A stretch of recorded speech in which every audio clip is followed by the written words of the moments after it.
What's going on, ladies and gentlemen? Welcome to episode 400 of the Hoots Podcast, live in living color on this Thursday evening, February 15th, 2024. Hope all you good brothers and good sisters are doing good out there. It's yours truly, the nefarious brother Adam, aka Joshie Lopez. We made it, folks. 400 episodes. Before we get into all the festivities and all the plugs and the wrestling conversation, I made a clip yesterday, that a message I wanted to share to each and every single one of you. A lot of people have been wondering, hey, are you going to continue on with the podcast after 400? Is this over? A lot of different questions. I wanted to give everybody an honest answer from the heart and explain what these past 8 years have meant to me. We have a couple of friends that have been on this show over the last 8 years. They're going to be on the show tonight.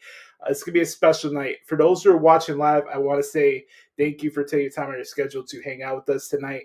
Please like the video, subscribe to the podcast just so you never miss an episode or any new content I put up on the channel. Hell, even some guitar covers as well. So do us that favor and let's have some fun. But before we get to the plugs and before everybody comes in, I just want to say again, thank you for helping us get to this benchmark.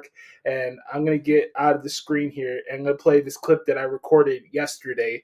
And it's a little heartfelt message from me to each and every single one of you who have supported this podcast since day one. Let's play that clip for you. What's going on, guys? It's your boy Joshie. Before we start off with tonight's festivities of episode 400 of the Hoots Podcast, I want you guys to know that I'm recording this video on a Wednesday.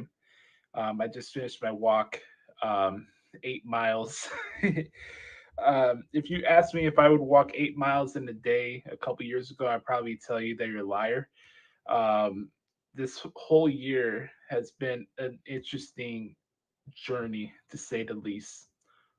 These last 8 years of this podcast has been a very interesting journey. I'm recording this on a Wednesday. It's Valentine's Day. I want to wish all of you and your couples a happy Valentine's Day. It's a very special day to acknowledge, as I'm wearing this hoodie here, to acknowledge the people that you love, but also understand what love actually is, especially on days like this. It's not just about the gifts that you're giving. It's spending that important time with people that you love unconditionally, no matter the circumstance. And I've realized that a lot over the years. But also, this podcast has been an expression of love. It's been my personal love letter, I guess, to professional wrestling.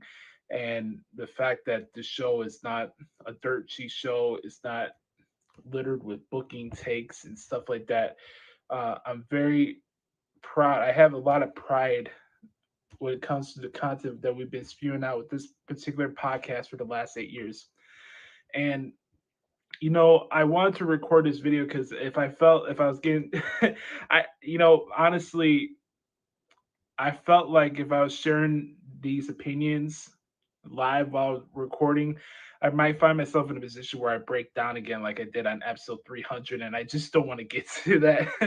I'm really happy. I'm in a good place spiritually, mentally, physically, and emotionally too. I'm just really happy with how things are going, and I think part of the reason why I broke down at episode 300 is because I was not in a proper mind frame at that time. I was just getting towards the end of my healing process, and I was some dark days there, and I just had a big bout of self doubt and not knowing my place within this field of wrestling content creation, not knowing whether I belong, whether people gave a shit about what I had to say.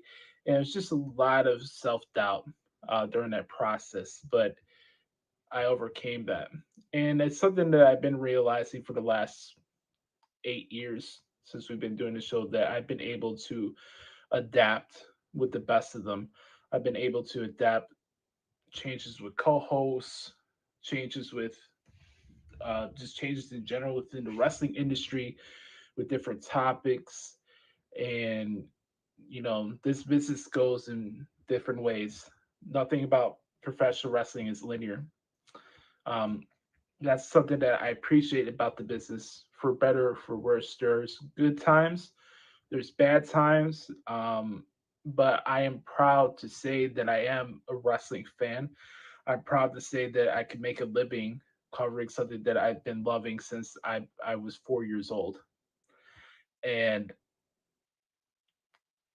I take a lot of pride looking back at these past 8 years to think that this show would last this long. Now we're at 1.1 million downloads for a podcast like this that's not run by a big network. It's insane. I don't know. I pride myself on being good with my words and being a good speaker and stuff like that. And I am a writer at heart, but I'm still having a hard time trying to pinpoint the right words to express how crazy it is that we did get past a million downloads for this show. Like, I started this in 2016, April 2016, with my boy Adam Daly, who's one of the main brothers in my life, man. I love that dude. And we had a lot of fun with each other, recording this show, but more importantly, the bond and brotherhood that I have with him. Um, to see me where I was at 21 years old, about to turn 22 in 2016, to where I am now, where I'm 29, and in 3 months, I'm about to turn 30. You guys have practically seen me grow up and mature in front of you guys. And I've matured for the better in a lot of ways. And I've grown, and I've really taken a step back to realize that my voice has power, and my voice does have substance in a field that's highly oversaturated with negative perspectives and outlooks in the professional wrestling industry. And, given my time of working in the wrestling media for the last 10 years, I could understand maybe if I wanted to be one of those people that's just jaded and bitter and just want to vent and moan every single episode of the Hoots podcast. But that's not me. That's not the person I am. And given the fact that this time last year I lost my job and I found myself in that dark rabbit hole again, I'm reminded of the fact that there's nothing that life can throw at me that I can't adapt to. And I think that's a testament to what this show has been since day one. And I didn't know this show was going to last this long. I didn't. I can be completely honest with you. I had a lot of goals, and I'm not done yet. What I've also had to remind myself is that just because I'm turning 30 this year doesn't mean that I've made mistakes along the way as far as like the decision of going into the broadcasting field. I don't look at anything that's gone on in the last 8 years with this show as far as, fuck, I can't believe I did this. It was a mistake for me to go in this field, in this route. I don't have regrets. I don't. I think going down this road and becoming a broadcaster has been a lifesaver for me and a blessing, because I got opportunity to find out who I am outside of playing my guitar, and having some self confidence, and not confidence from an arrogant slant, confidence in knowing that I could trust myself and that I could be proud of the man that I'm becoming, and proud of the work ethic that I put into this industry, and proud of how strong of a human being that I am, internally. And that's the self confidence that I'm proud of, that this experience has brought out of me. And, you know, for many of you that have been watching and listening to the show, especially this past year, know that it's been a journey for me to go down this path of transforming my life and making all these changes and getting myself back to a better place with my health, um, spiritually, emotionally, mentally. But it's been such a rewarding thing that I haven't got to the point where I felt any negative aspects coming out of me from this experience. Anything, if anything, it's made me a better man. And all the changes I've made to my life for the last year, and not feeling sorry for myself, and taking a personal challenge and owning it and being consistent about it. And if there's anything you can take away from my work over the last 8 years, whether it's the podcast or the transcripts, is that I am consistent, and that's just who I am as a human being. And I'm about actions, and I'm about my words. And there's nothing fake about the man you're looking at and listening to right now. Um, I'm a genuine article in a field of just a lot of cloud chasers, and I'm very, very proud of what we've been able to accomplish with this show. I want to thank Adam. I want to thank Brother Carter, who's been just as important cog to this show as I've been over the years. Sam Piopo, Patrick Fritz, all the guys that have been there with us from the beginning. Brandon DeJesus, of course, B Rob, referee Tony. The list goes on and on. I want to give a shout out to my guy Andrew Baydala as well. Great mentor in my life, in my career over the last couple of years. And I want to thank each and every single one of you. I want to thank you all for caring about what I think in the world of professional wrestling. And this is not a knock towards anybody that I'm going to mention here, but I'm not Peter Rosenberg. I'm not Sam Roberts. I'm not any of these guys with a blue check mark on Twitter that have all these hits and making, I don't know, close to $100,000 a year from doing wrestling media creation. I know in my heart that I'll get to that point because I put the work in, and hard work does pay off. I'll get to that point, but I'm not those people, and I'm not trying to be those people. I'm Joshua Adam Lopez. This is who I am. Um, I got to myself. I started to think over the last couple of weeks, and knowing that today's Valentine's Day and stuff like that, and like it's also true with a lesson that I learned in the broadcasting field. You can't expect anybody to believe you if you don't believe in yourself, right? It's also kind of the same thing with love. You can't expect somebody to really love you and be down with you if you don't love yourself.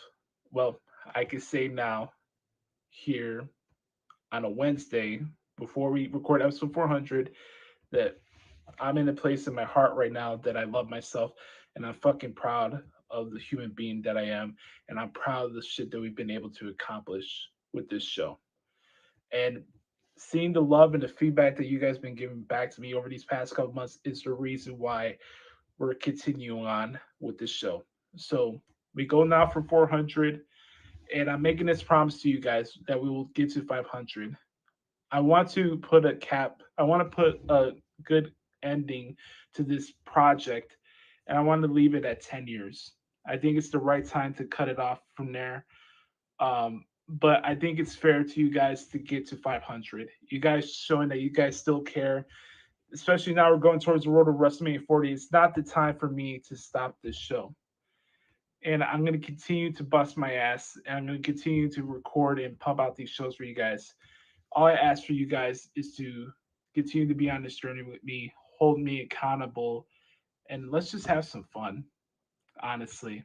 So I promised that I wasn't going to cry in this video.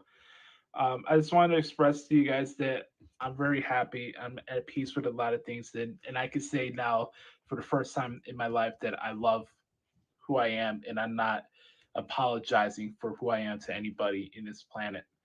And I just want to say thank you for helping us not only get past 1 million downloads, whatever numbers we get going towards the future, that stuff is gravy. I feel that we've won today because we got now to 400 episodes. It's a big deal. It really is. So it's a little long opening intro here, but I just wanted to come in here and express these thoughts to you guys and hear from the heart of Joshie. Thank you. I love you. Thank you for giving us to where we are now. And the road to episode 500 starts right now as we get ready for episode 400 of the Hoots Podcast. Yeet. All right. All right now. As Travis Kelsey would say, little sentiment from my heart to each and every single one of you. But like I said, I'm not going to be alone on this week's episode. I have a luminary of friends that are going to pop up here and there during the broadcast tonight. First on deck here is a good brother out from the East Coast, New Jersey, if you will. Good brother of all good brothers since that day one-ish. My guy, Patrick Fritz, here on episode 400 of the Hoots Podcast. What's going on, my man? What's going on, Josh? First of all, congratulations on 400 episodes, sir. Amazing feat, definitely. Yeah, from the East Coast with WrestleMania basically in my backyard, right down the road from me in Philly. So again, congratulations. I was getting a little misty with that, that intro video. I'm not gonna lie.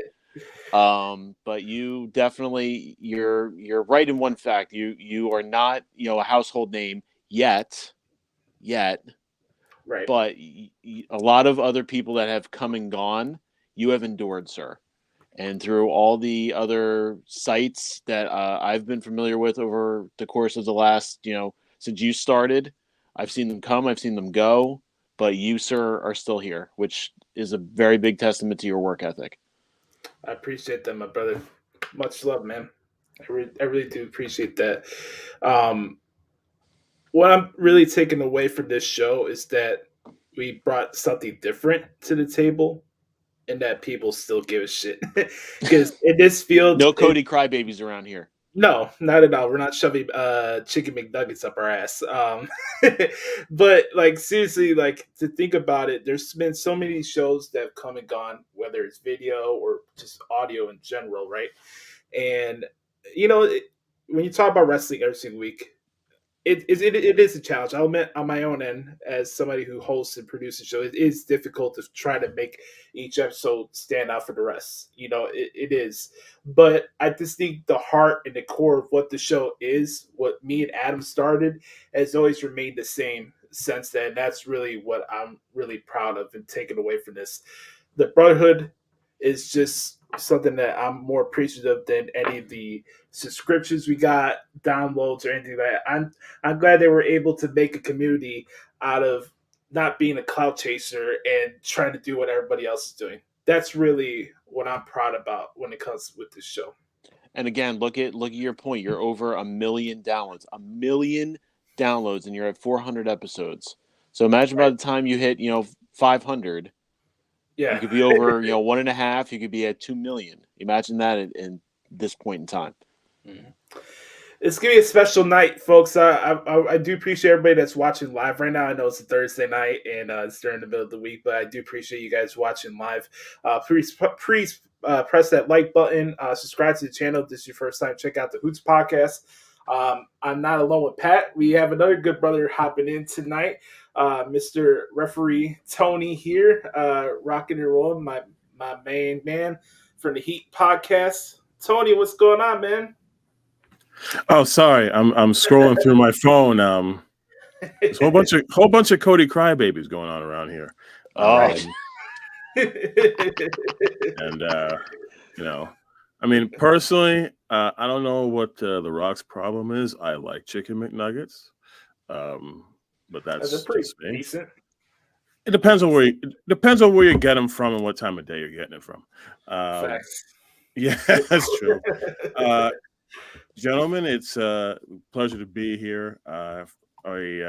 It's good to be here on a show that tells it like it is. And Patrick, always good to see you and hear from you. Good to be seen and good to see you as well, sir. Absolutely. And Josh and Josh and I, we've obviously, like Josh had said before I came on, he was talking about the brotherhood, and Josh and I, from time to time, we delve outside of wrestling, and we try to really get to the heart of the matter and see what's going on in our personal lives, and that's really what it's about. Sometimes, yes, it is wrestling, and wrestling can be subjective, but sometimes it is more than that.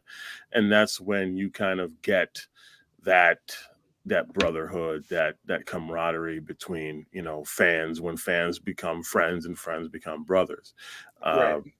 And, you know, and Josh and I had been, you know, talking quite a bit about, you know, little IB inside baseball about, you know, what he was going to do prior to, you know, from 6 months ago. He was saying, you know, that's it. You know, I think 400 is going to be it. I'm thinking that's the limit I was going to go. And then a little 1 million thing happened, and his whole demeanor changed. And I think that's a big deal because this show is, you know, a huge do-it-yourself project. And it's one of hard work, and it's one of consistency. And I think that really shows just to the power of what you've been trying to accomplish and what you're going to accomplish. Right. And, you know, even for, you know, some grassroots pod like myself, who's just trying to, who's just trying to get that one, you know, in front of that 1 million. But, you know, it's a testament to you and your hard work, and a testament to really just, you know, your accountability, and, you know, you hold yourself accountable, and that's really what it should be. Most wrestling fans today don't hold themselves accountable. Don't know why, revisionist history, but that's the way it goes sometimes. And, you know, you've never been afraid to hold yourself accountable, and that's why the show is going to continue to be a success until 500 and hopefully beyond. I thank you, brother, for saying that. Accountability is really hard, especially for people that are very prideful. You know, I will admit at times that I do wear my heart on my sleeve, and I could probably be stubborn at times with certain aspects of my life, just due to the things I've observed and how I'm wired in general. But also taking, it's very hard for people to take a step back and realize that half the time when we get, like, let's put wrestling to the side for a second, right?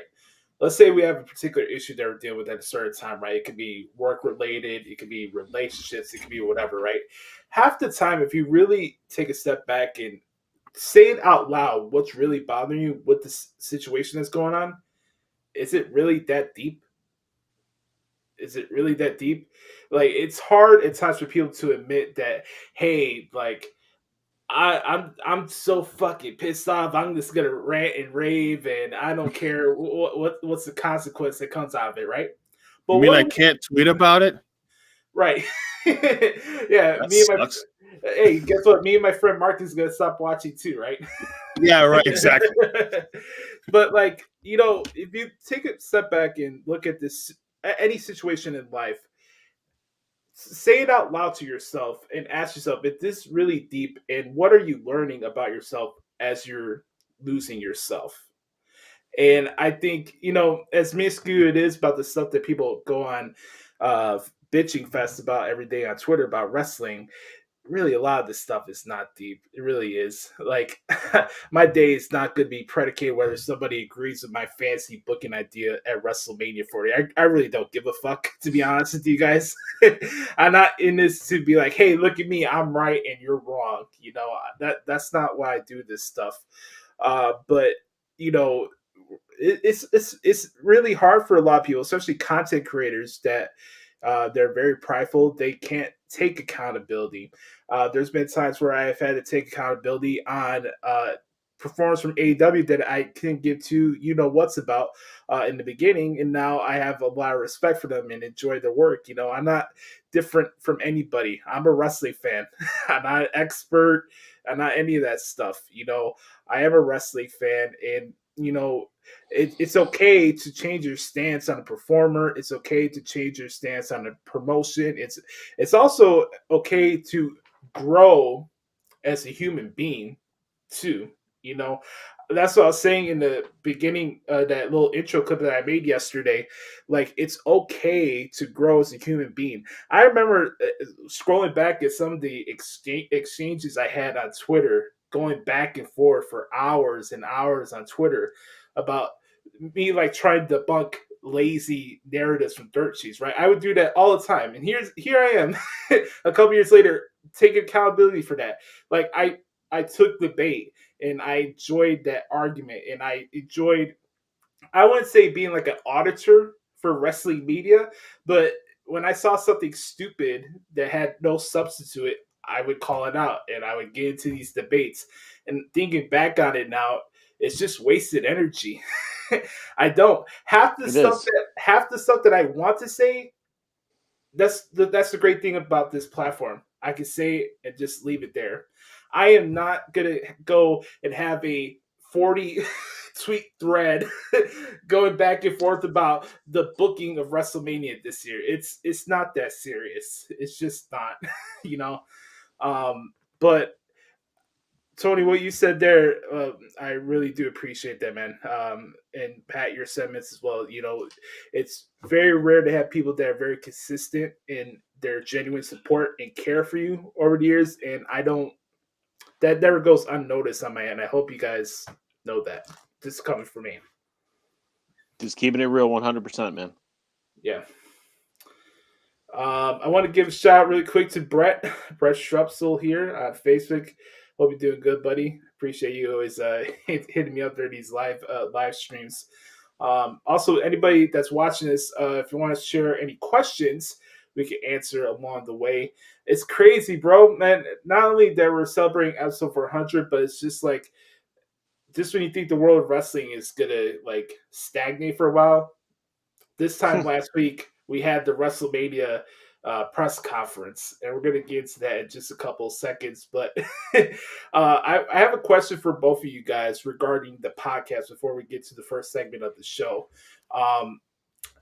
I made the announcement I am going to go towards 500. Is there anything, just from your observations, is there anything that you guys would like to see on the show as we go through these final 2 years of this project? Like, what would you guys like to see in general? I'll let Tony start. I don't have it. I really don't have anything. I think that you are, keep doing what you're doing. If it ain't broke, don't fix it. Right. Yeah, that pretty much goes for me. There's a reason why you reached that milestone. So why change what works? Right. The only thing I would add, if I could, just as kind of like a fun. I know that your premier segment. What the hell is wrong with AEW? Yes. maybe have a secondary segment. What the hell is wrong with WWE? Maybe that was the only thing I would add. I hope I could find a way to squeeze that in. You have plenty of time to do that. That's true. The only thing I would push back on that is that if I did that segment, what's different from 99% of the other podcasts that have their entire show, which is that segment as a whole, That's kind of the charm of This Week in WWE. I could pinpoint stuff here and there that I like and dislike and bring it all into one segment, So it's kind of like a weekly report, but man, I'm glad that people understand that What the Hell is Wrong with AEW is more of a comedy segment than me coming here and getting ready to pop a blood vessel. Like, I'm not, I don't have that deep central hatred towards like Tony Khan and all these people. I do think they do carry themselves like jackasses and put on shows that look like a festival circus at times. They set it up so beautifully for you, though. That's, I think, the really the creme de la creme of the segment is that you're not really doing that much work. They're literally setting it up for you to knock it down. Oh, you hit the nail on the head there, brother. what did Brother Carter used to say, that they wrote the script for us? Like, they wrote the entire segment for us? Pretty much. Oh, man. speaking of segments, we have a segment that we do here on the podcast each and every single week. It's called This Week in WWE. We'll get into that and get Pat and Tony's thoughts about the controversial WrestleMania kickoff event that happened this past Thursday in Vegas and what everybody wants to talk about these days. We'll be right back in 30 seconds right here on the Hoots Podcast.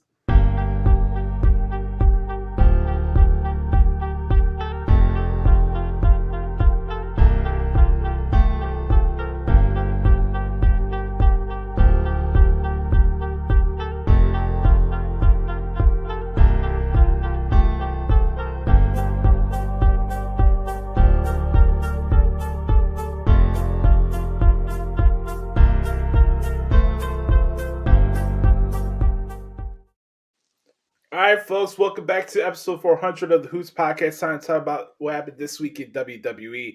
Literally, this time last week, I was just finishing watching the end of that press conference event that they had in T-Mobile Arena in Las Vegas, Nevada, seeing CM Punk on a paddle with Big E and Pat McAfee. Who had that on their bingo card for 2024 this year, right? I'm just glad Big E's still around. Yeah. Right. I have two guys that are well-versed in their knowledge in professional wrestling. Tony has a lot of experience in the wrestling industry. Pat hasn't been confirmed yet. Yeah, check out. Don't try to. I'm still trying to figure that part out. By the way, don't downplay yourself. This guy has a pin tweet of a match he officiated with Nick Aldis and Trevor Murdoch. Listen, Photoshop does wonderful things. Okay. Oh man, but. Everybody has this conversation, right? You know, it seems like clockwork. It's WrestleMania season. People are either not satisfied with the Royal Rumble winning. You know, the next alternative is we need a triple threat match. We need a triple threat match because that solves every issue for WrestleMania. Damn it. That's why I don't look as fondly back on that Daniel Bryan moment because of what's come out of it. I am not about enabling crybabies, as The Rock said on Twitter. I'm not a fan of that at all. But we've had a couple of weeks now to digest this and see where things are going. And I guess right now, if we could look at this objectively, there's more there's more questions than there are answers right now. I just want to know from your guys' opinion, given all the controversy surrounding it. And by the way, I need to get this off my chest. This is not going to be long. I'm just going to say this. I hope David Schwimmer is getting fucking royalties for the number of times I've heard the word pivot on a wrestling podcast, a video show, on Twitter. If I hear one more person say that they pivoted from Rock and Roman to Roman and Cody, my head is going to explode. You are not in the boardroom, so what do you know what was pivoting to what? Because you made an assumption on one episode from fucking Birmingham, Alabama, you know all the plans to WrestleMania? Like, that's what I don't get. So I really hope David Schwimmer and the people for Freds are getting royalties from the number of times that I heard the word pivot this week in wrestling media. But Pat, I'll start with you. What was your thoughts on the press conference as a whole and everything that's going on with this situation heading into WrestleMania 40? So I watched the main segments. I watched Rhea and Becky. So right. We basically know where that's going. They kind of spoiled that a little bit. And then I watched, the main event of the kickoff. First of all, we all knew that it was still going to be Cody Roman. I don't care. I don't care who else is involved with this thing. It was always going to be Cody Roman. Like, my whole thing was, if you were going to do Rock and Roman, you were going to you would have had to start setting this up 6 months ago. Because the callback to this for me was the last time we had generational stars. And the last time to me that got called out was when Cena and Rock had their thing. Now, how did that start? Rock was the host of WrestleMania, and then he got involved in the main event. That's how you built it up. And what happened the next year at WrestleMania? We had Rock Cena 1. And then they kind of forced their hand the year after that because you had Rock win the title from Punk. You had Cena win the Rumble. And then, okay, let's run it back, this time for the title. Yeah. That, to me, as ridiculous as it sounded at the time, that made logistical sense because how do you run back something? How do you add to it? You throw a championship onto it. Right. For me, they missed this right now because the only thing you have tying Rock and Roman together with the city of Philadelphia is when Roman won the Rumble, and then Rock came out to try and get the crowd over, and the crowd wasn't happy. Right. Well, quite honestly, yeah, you can have Rock come out till he's blue in the face and want to wrestle, one more match, but honestly, you don't need Rock for this promo right now. You don't. I applaud the guy for coming back. I understand he's, a board member now. I get that. Yeah. You don't need him. You honestly really don't. Are you going to put a few more eyes on the product? Yeah, you're going to put a few more eyes on the product. All the, attitude era junkies that are out there. Ooh, Rock's back. Stone Cold came back. Rock's going to come back for, yet one more match. I absolutely hate if they are truly going to do with what they did with the Super Bowl teaser with WrestleMania. I absolutely hate that they are not going to do this tag match, this rumored tag match of Roman and Rock versus Cody and Seth, that they're not going to do it in Elimination Chamber.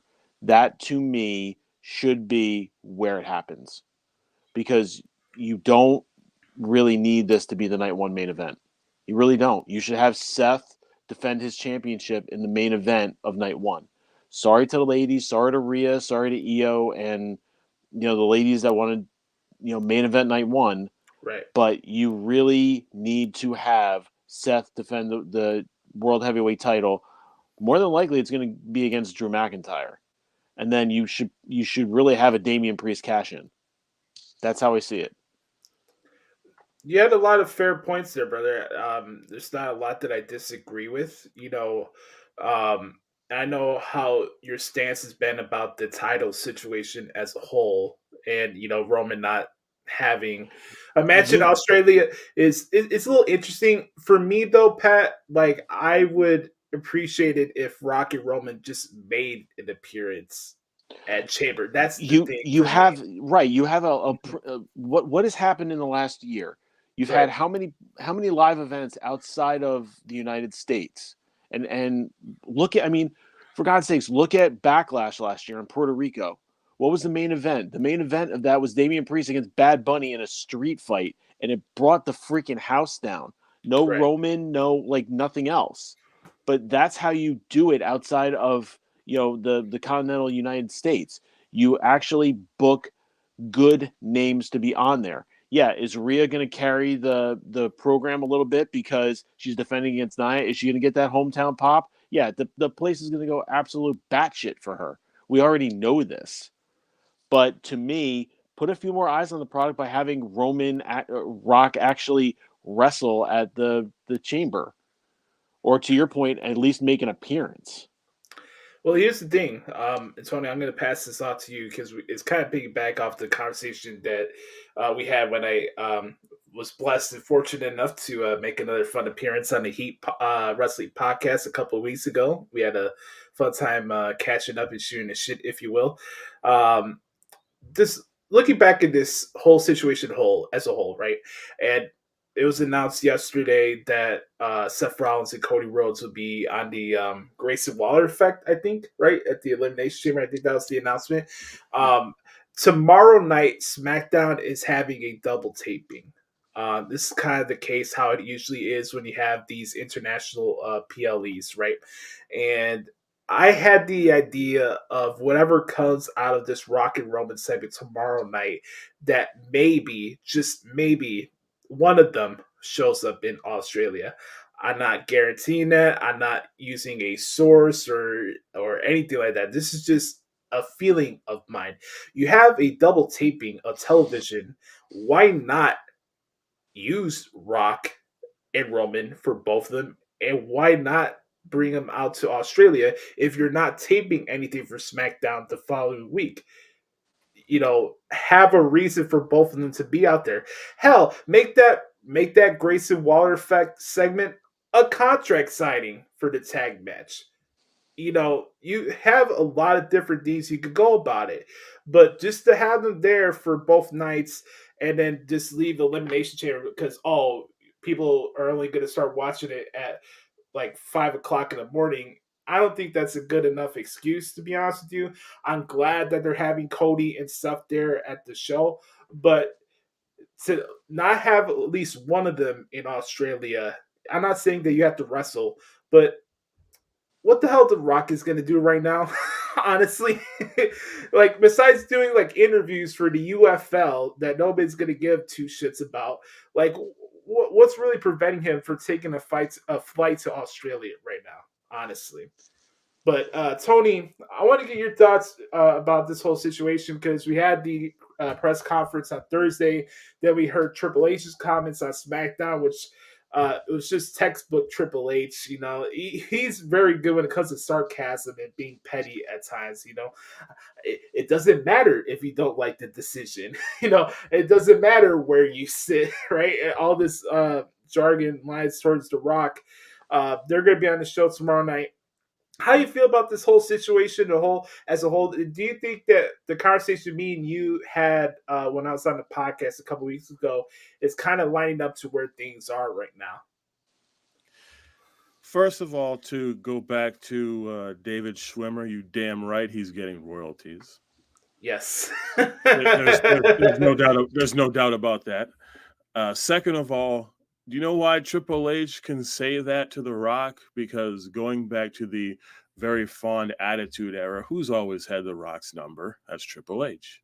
So Triple H will always one-up The Rock. So, of course, he's going to say that kind of stuff. Fast forward to the WrestleMania kickoff event. You can say they pivoted, can say they transitioned. Again, they weren't in the boardroom. We don't know what happens. But what we got was 50 times better than what we saw on SmackDown. Now, when it comes to Rock and Roman, they're corporate now.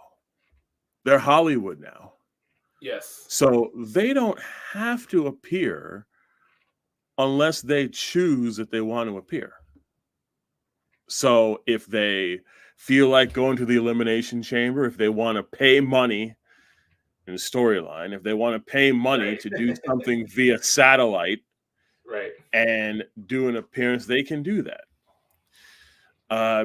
Josh and I were talking about it, and the fact is a whole bunch of a big giant meltdown for basically what wasn't said and what wasn't shown. I think definitely when it comes to WrestleMania, yeah, no doubt about it. Cody Roman has to be night 2 main event. Although they said Triple H said it was going to main event WrestleMania, we still don't know really the whole night A, B, 1, 2. Right.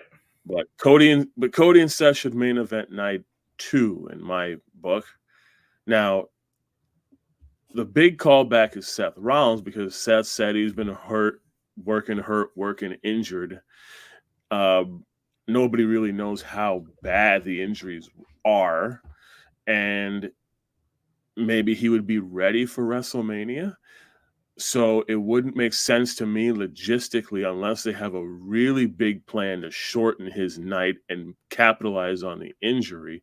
It wouldn't make any sense to me unless that happens to have him do double duty at WrestleMania and do main event night 1 with the tag and then do night 2 where they're both in individual matches, knowing that they're probably going to put in max 20, 25 minutes a piece for that.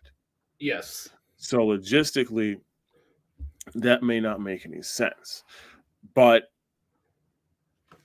everybody is, they're happy now. Cody's gonna main event night 2. And the bottom line is this: what if, and this, like, I think that WWE, by this whole story thing, they may have boxed themselves into a corner, just like Patrick was talking about with the, hey, Rock John Cena 1, Rock John Cena 2 at back-to-back WrestleManias. Yeah. Now this has happened. We've got Cody and Roman in back-to-back WrestleManias, and we're anticipating that Cody's supposed to win this year. And what's the alternative if he doesn't? Because that could happen at WrestleMania. And there's other which would destroy X, by the way. Absolutely destroy X. Honestly, I'm counting the days till X gets destroyed, to be honest with you. I'm telling you. And you know what? With Rock, the head of the table, Rock was telling Triple H, fix it. And you're almost kind of now internally having to wait for Rock versus Roman, because now the head of the table is a completely different quote unquote title that maybe to them is bigger than the actual WWE championship. Yes, I agree with that. Before I give it back to Pat, I wanted to talk a little more big picture with this whole scenario, because there's a lot of assumptions right now, and all we really have is what we watch week to week. Okay? I think for me, really what needs to be answered at the end of the day with WrestleMania 40 is what is the next 5 years going to look like within kayfabe, right? Within the storylines. Because honestly, if you look at every 10 years from WrestleMania, it's kind of like an indicator of what that decade is going to look like, right? I guess you could put 20 to the side because Chris Benoit wanted to carry himself like a fucking jackass, but that's another story for another time. But you look at Bret Hart, right, at WrestleMania 10. I just watched that earlier. You look at Daniel Bryan for WrestleMania 30. Those were like pinpoint moments that kind of gave you a clue of how this past decade of WWE has been. And I think they're in a very important time right now, because do I expect that Roman Reigns is going to be around in a major factor in the next 5 years? I don't think so. I think Roman Reigns is going to be closer to John Cena's schedule more than anything. And I'm not even saying that because I think he's going to be doing movies. I don't know. It's an easy assumption to make. But the guy has already put in almost 15 years on main roster television. I don't know how much longer he wants to do this to the extent that he's doing it. Now, when it comes to The Rock and where you should do him and Roman for the title, the match sells itself. It doesn't need a championship. Hell, it doesn't even have to be at WrestleMania. I think that's something that nobody else is being said. That match is so big that it's above what wrestling tradition says. It's box office. It's undeniable. You can have that match at SummerSlam. I'm not saying Saudi Arabia. I'm not even throwing that out there. I'm not stupid, okay? I'm not even gonna throw that as an idea. But let's not go there with that, right? Please. But my point is, going back to what you guys were saying earlier about like how you went from Rock hosting WrestleMania in 27, you have once in a lifetime. But once you have that match, the follow up is important. That's what I'm saying. Like, you don't need the conclusion of Rock and Roman at this year's WrestleMania. You could have it start there. You could have the angle start from there. You could have the match in 41 and have another layer to this. If that's what really all this stuff with The Rock being the long gamer and all this stuff in between of what's really the head of the table, I'm in for that, because at the end of the day, this is about making money. And I don't think that right now WWE is going to just drop all their loads with their storylines because it's WrestleMania 40. It is important. But here's the thing. Cody Rhodes having that moment in Philadelphia is big enough for WrestleMania 40. You do not need the entire demise of Roman Reigns on one weekend. Of course not. You don't need to do that, and that's where I'm coming from with all this. I don't have the answers. Hell, I'm happy for Seth Rollins that Roman's calling his title the loser bracket title, and a lot of people on Twitter thinks that the title's completely worthless at this point. But look at him; he's standing up for himself. The promos he's been cutting on television recently have been fantastic, and he's representing the guys that are there each and every single week. I'm happy that he's a part of this. Does this become a tag match? We'll see. Yeah. I'm kind of intrigued to see how this plays out with, this whole management stuff with Nick Aldis and Adam Pearce and what The Rock has to say about it tomorrow night. Like I saw the video that Nick Aldis put out yesterday where he's like, Roman and Rock are going to have their plans. And he's like, I got plans of my own too, kind of hinting towards that. So there's so many things right now that I don't have the answer to.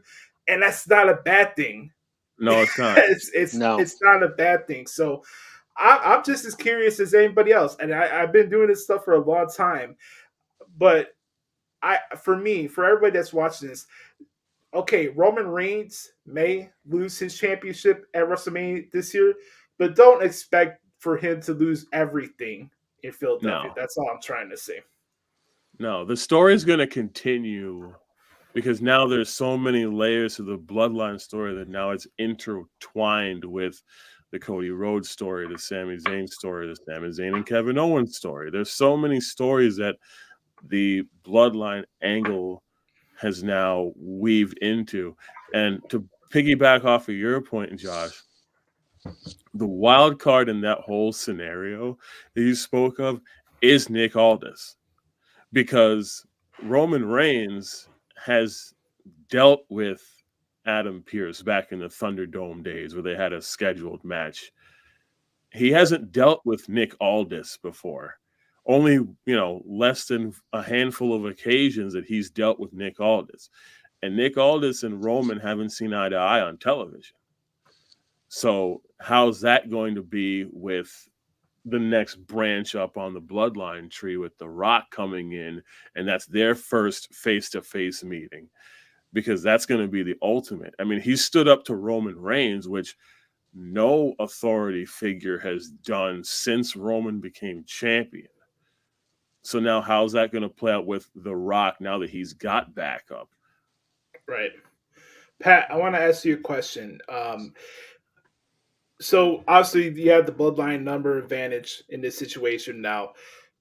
Is it easy to assume that Kevin and Sami will help out along the way with Seth and Cody? Who else would you have help in this situation? Because look, I, much as anybody, would love to see Triple H get back in the ring, but it's just not going to happen.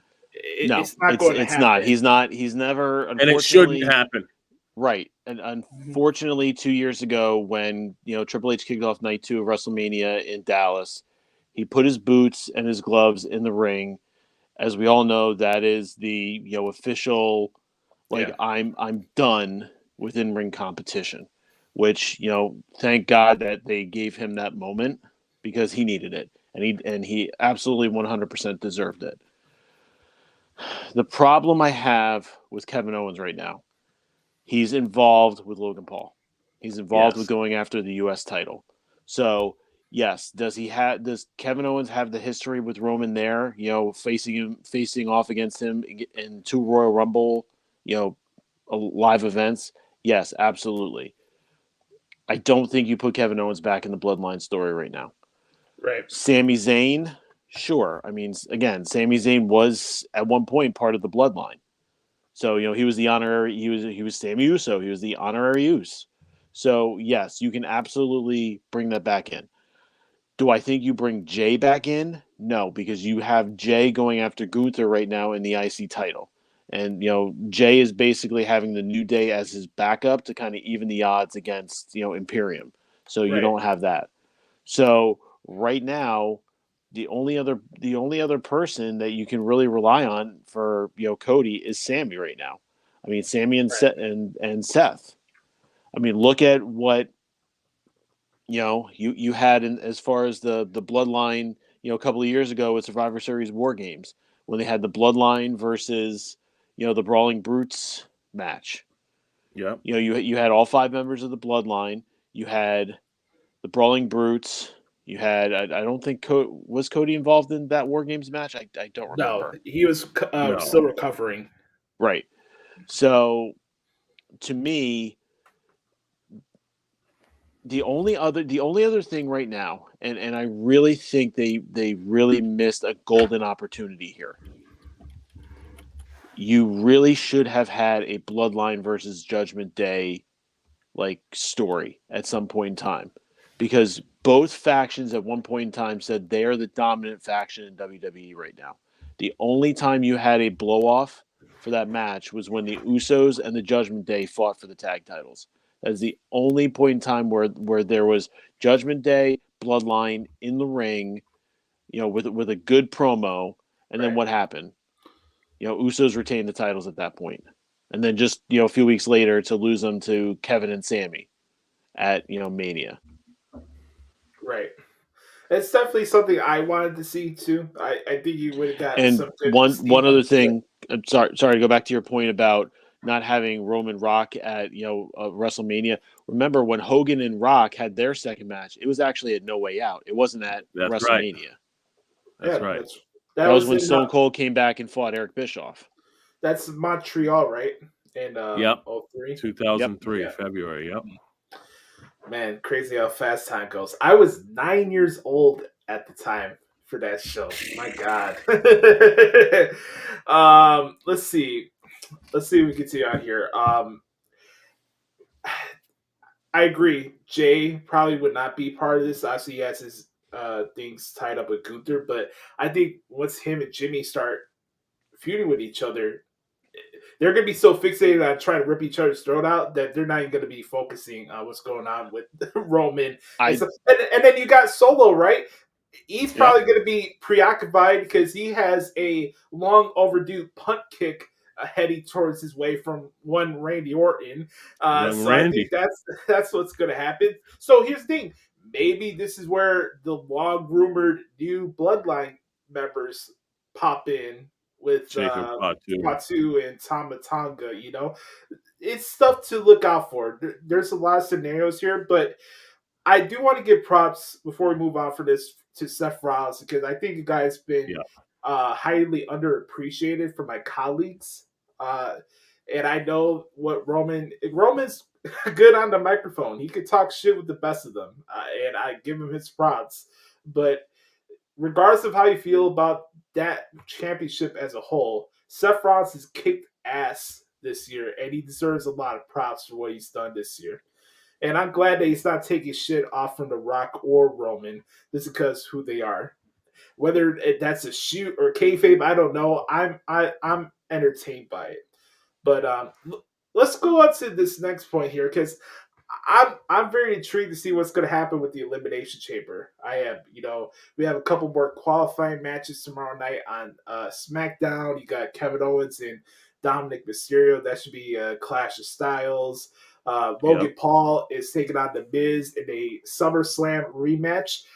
I do like the fact that you could have Paul in the chamber for this reason and reason only.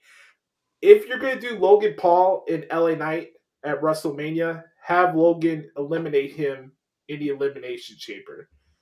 Nobody expecting Logan Paul to fight Seth Rollins for the championship. Right. But if you want to have that be your U.S. title match at WrestleMania, why not? I mean, hell, Austin Theory was in the Elimination Chamber last year and he was the United States champion, if I'm not mistaken. And you don't, and with everything going on with Miz and Truth right now, you don't need Miz in the chamber. Right. I want to get you guys' thoughts on this. Would you be opposed to seeing R-Truth against Dominic in a singles match in Philly? Because I think the crowd would eat that match. Absolutely not. Absolutely not. Are you kidding me? Not. Put a graphic on that now. Yes. I want to see. Are you kidding me? Okay. And first of all, I agree with your point, Josh, about Seth Rollins. And let me just make something perfectly clear. Roman Reigns has called the World Heavyweight Championship, the loser bracket title. Yes. Technically, in the record books, Roman Reigns is holding the formerly known as the loser bracket title, i.e. Universal title. So I just want to point that out. Thank you very much. And he's never beat Seth Rollins either. Tony, I'll go you one better. Technically, Roman is the WWE World Heavyweight Champion because they unified the WWE Championship and the first version of the World Heavyweight Championship with Cena and Orton. So technically, the first defunct version, Roman is that champion still. Yes, but once they retired that World Heavyweight Championship, they retired it. The Universal Championship is not retired. No, he's still technically a double champion. He's still technically a double champion. So he is holding, for a guy who's calling Seth Rollins the winner of the loser bracket, he's still technically holding the championship of the former loser bracket. Just wanted to point that out. So as far as the chamber matches, hey, it's going to be very intriguing because, again, Seth needs a challenger. Even though he's got two prospective ones, Seth needs a challenger. Yes. I say anybody who pins Logan Paul in the Elimination Chamber, depending on who it is the number one contender for the United States Championship. Because I'm pretty certain, just like last year, I would believe that the United States Championship should be defended at WrestleMania, and I think that Logan Paul, for the work that he's put in over the past year plus, deserves to be on that card. Yes. I think we're getting matches that 10 years ago, 8 years ago, if we saw those matches then, most wrestling fans would be like, yeah, why are they putting these guys together? But at least now it's matches that make sense. Yes. And as long as they're even, then they're competitive. And there's a reason behind the match. And I think that's ultimately why there's a lot of faith in the new creative of WWE, because they're not putting matches out there just for the sake of putting matches out there. If they're putting matches out there for pride of nothing else, it's going to be worth something.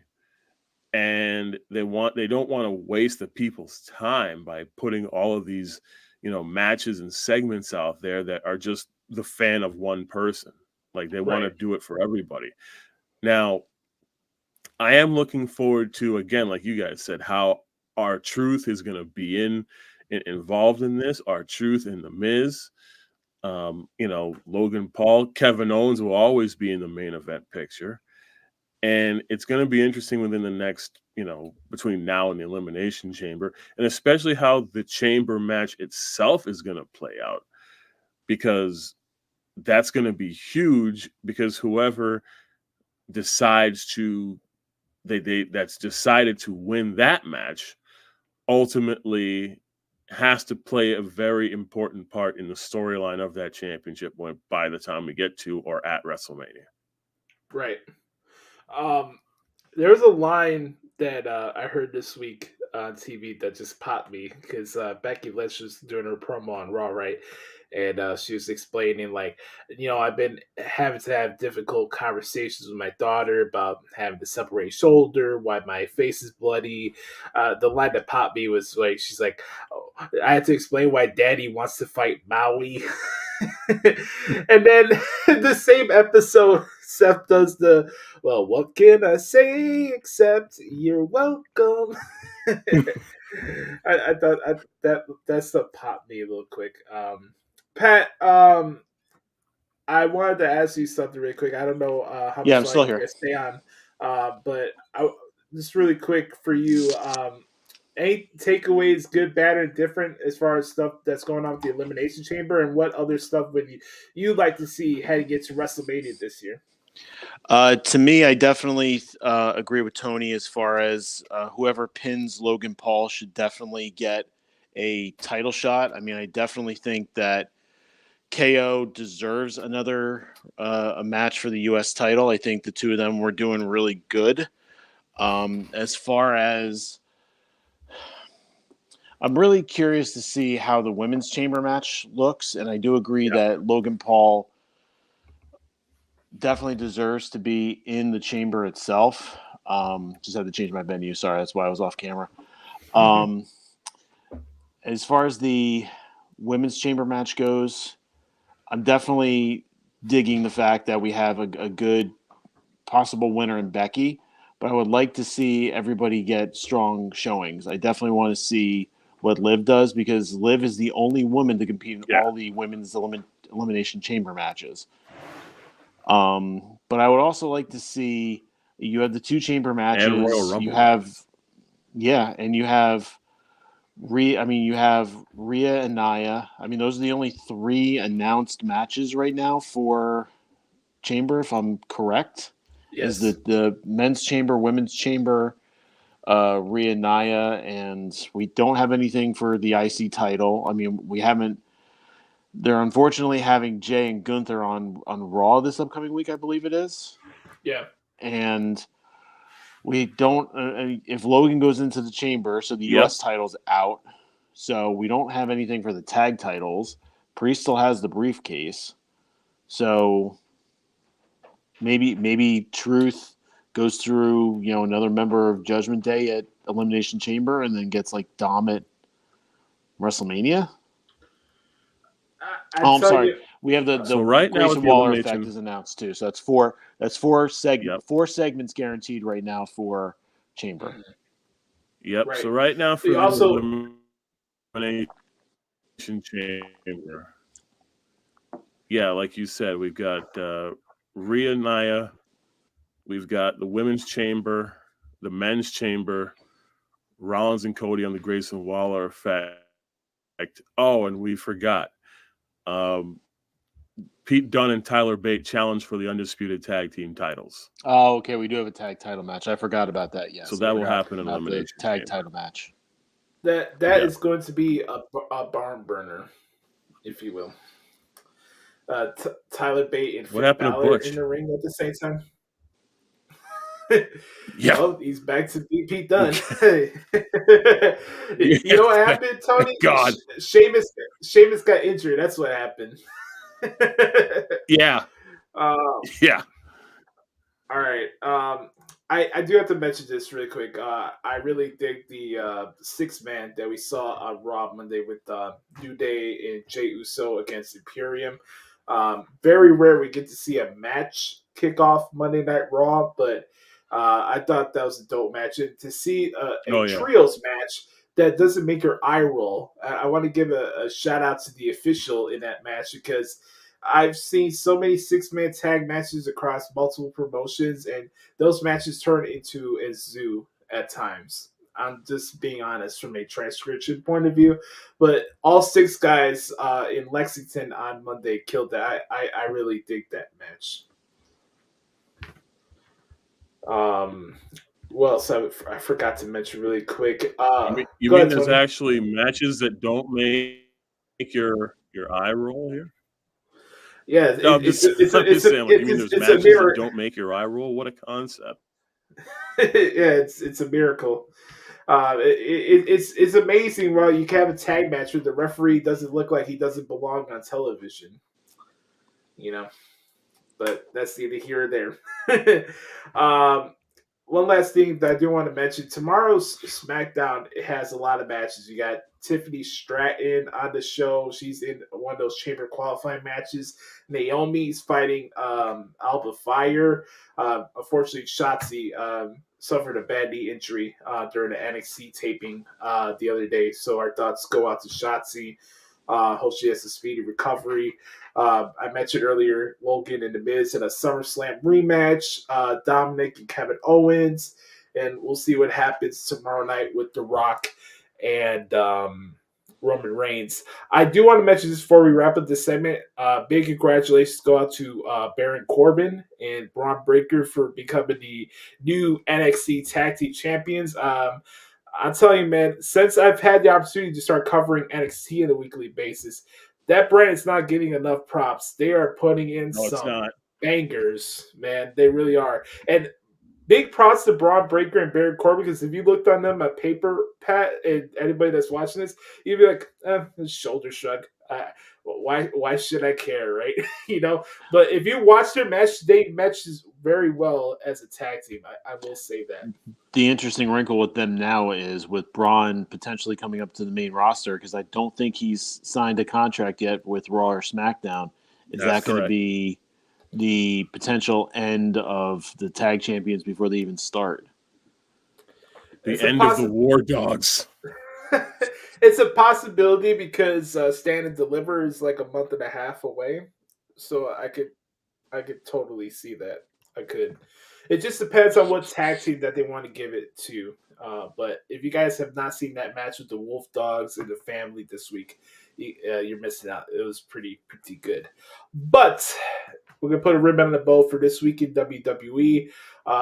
Let's get into another staple here on the Hoots Podcast, a segment that should be nominated for an Emmy, if you will. This segment is scheduled for one fall with an unlimited time limit. Ladies and gentlemen, take a seat, sit back, relax, call your friends, and tell everybody to tune into the Hoots Podcast right now, because we're going to start a brand new restaurant quality edition of What the Hell is Wrong with AEW. Travis Kelce is a clown, by the way, and we start this bad boy off in a 3, a 2, a 1. Your meat, beat your meat.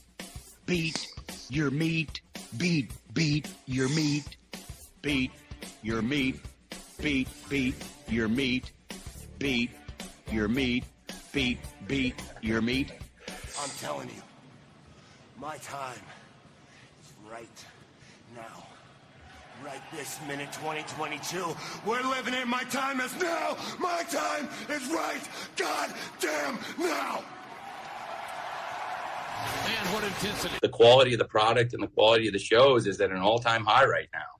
But I do know that it's a real war between AEW and WWE. I'm still cashing fat checks, and I am still banging the hottest bitch in this entire place.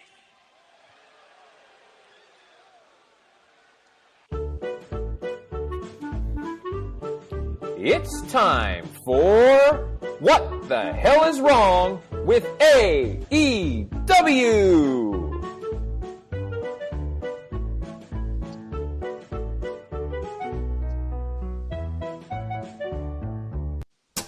Fuck this shit, I'm out. Fuck this shit, I'm out. No thanks. Don't mind me. I'ma just grab my stuff and leave. Excuse me, please. Fuck this shit, I'm out. Nope. Fuck this shit, I'm out. Alright then. I don't know what the fuck just happened, but I don't really care. I'ma get the fuck up out of here. Fuck this shit, I'm out. Oh, yes, ladies and gentlemen, What the Hell is Wrong with AEW, brought to you by the good folks at the Wrestling Observer Newsletter and PW Torch. All right, ladies and gentlemen, I don't know what else to tell you, man. We're on the road to Sting's final match, which will be taking place in the Greensboro Coliseum. And somehow the attention is not on Sting. We shift the attention to somebody who's main eventing WrestleMania, Cody Rhodes. It's only possible in the world of AEW that has WWE so rent-free in their head. It's amazing to me. So they have... Oh, my God. Why do I do this to myself? I don't know, but this is going to be great. You love the torture. You love the torture. I've been known to be a glutton for punishment. I will admit to that. That's why the segment was created. Good point. Thank you. Never. I was about to say something I should say, but I'll keep that to myself. I was going to say, we have the new Hardy Boys, right? Which, by the way, the Hartley boys, they can never read a room. I don't know why you choose now to do a Vince McMahon style gimmick where you're EVPs and you're really laying into that fact, and you're arriving in limousines and Lear jets, and they got the suits on, and it's like it's the worst parody of Evolution I've ever seen in my life. Every time I hear Matthew Jackson cut a promo, my ears start to bleed. Please keep all microphones as far as possible away from Matthew Jackson. Honestly, this may be a that hot includes here. boom mics too. Yes, all mics, all of them. Honestly, Pat and Tony, I would rather listen to a promo from Jake Hager than Matthew Jackson at this point. And I just said that with a straight face. That's how pathetic and unrealistic this twat is. How many drinks did you have before the show? Screen. Be honest. Yeah, that's a good question. What was that, Pat? I said, how many drinks did you have before the show tonight? Pat, to say that with a straight face. Yeah. Which straight are we talking? Vertical or horizontal? All right, calm down. Hey, you guys should know that I am straight edge. I do not drink. I am good. That's true. I'm good. That's true. But who gives a flying fuck? I mean, they could be heels, they could be good guys, they could play the martyrs and feel sorry for themselves because CM Punk calls them out for how fake and phony they both are. And now they're playing this goofy gimmick. They have a match at Top Flight. Nobody gave a flying rip. The show's in Austin, Texas last night. The fact that the Bucks, of all people, are now the people that I'm supposed to hate because it's Sting's last match. And then they have this post-match promo. Pat, you'd be surprised with this. There was the after-birth brawl after the match with the Bucks last night. Holy shocking. Right? Darby Allin storms in the ring. He's like, you know, when I first came here, this all became All Friends Wrestling. By the way, thank you for listening to the segment, Darby. I appreciate that. I was calling that out before Jim Cornette did, but that's neither here or there.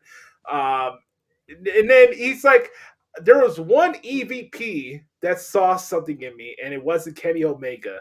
So how we go from this supposed to be sympathy towards Darby and Sting for this bloody attack last week, and here we are this week where we're propping up Cody Rhodes. What the hell's going on out here? I don't get it, man.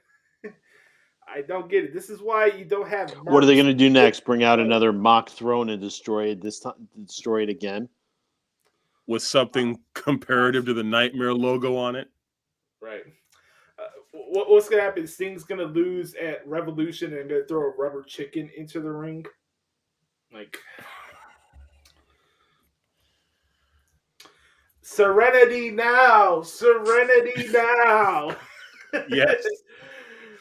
Oh man, it's pretty sad, like you said. Like, as weird as it is, the gentleman who ye shall not be named, he would always say, "Oh, we don't really care about anybody else's product; we care about our own." And why is it that like now in the past month? Everybody knows your EVPs. Okay, wonderful. You had it on the website for almost 2 years. Everybody knows your EVPs now. Right. Who exactly are you supposed to be? Like, to the point where it's not supposed to be like, all right, well, we're here in AEW and this and that. Like, no, it's what Who kind really of blue hell are you? Yeah, exactly. Right. Like, You know, what is this version of the Bucks of youth, and how is this supposed to make sense?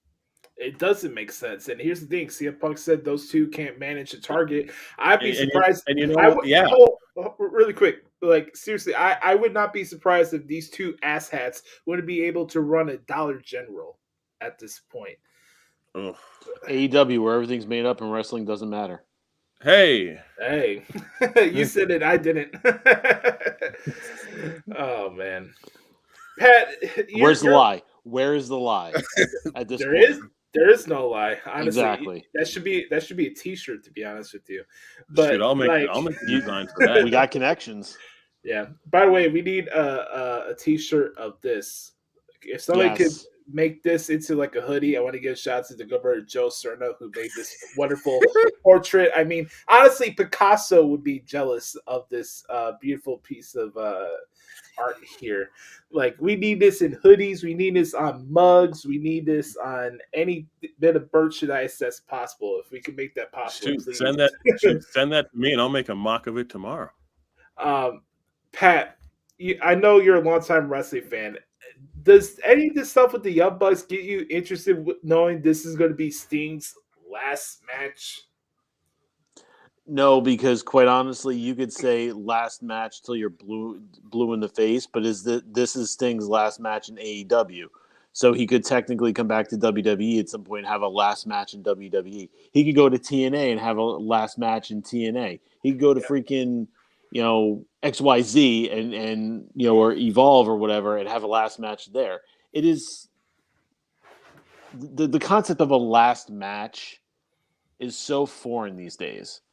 Like look at Stone Cold, for instance. We thought Mania 19 was his last match, and what happened? He just came back a couple of years ago and wrestled Kevin Owens in a main event segment that turned into an unofficial match. Like, the concept of last match is just so far gone.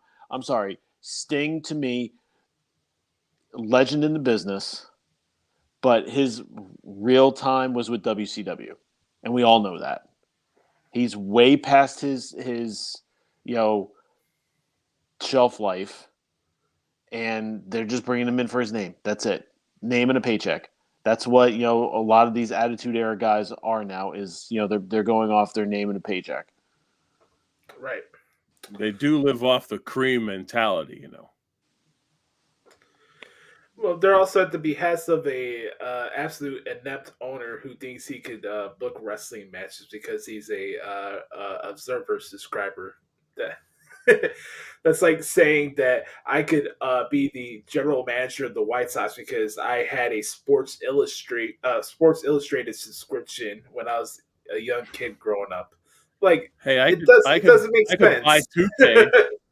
I could buy 2K, and next thing you know, I could be the greatest general manager ever. Next thing you know, you want me to call me Triple H? Like, what's the point? Like there's so many. There's so and Patrick, I agree with you. Like, Sting's time technically is WCW first, TNA original run of TNA second. Yes. WWE, cup of coffee, Vandalay Industries, whatever you want to call it. Yeah. And then now here in AEW.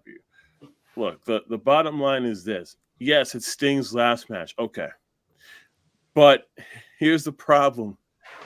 With AEW, all you can get are photos. Like, you need to really introduce who Sting is/was before getting into his last match.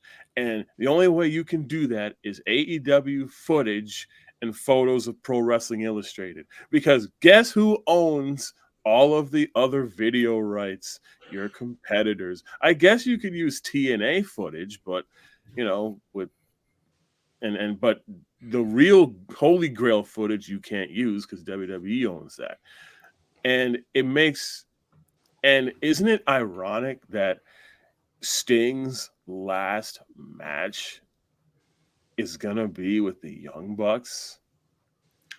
It makes me want to vomit, to be honest with you. I'm not even gonna lie. It makes me want to vomit. It makes me sick in my stomach. It makes me. You don't have anybody else?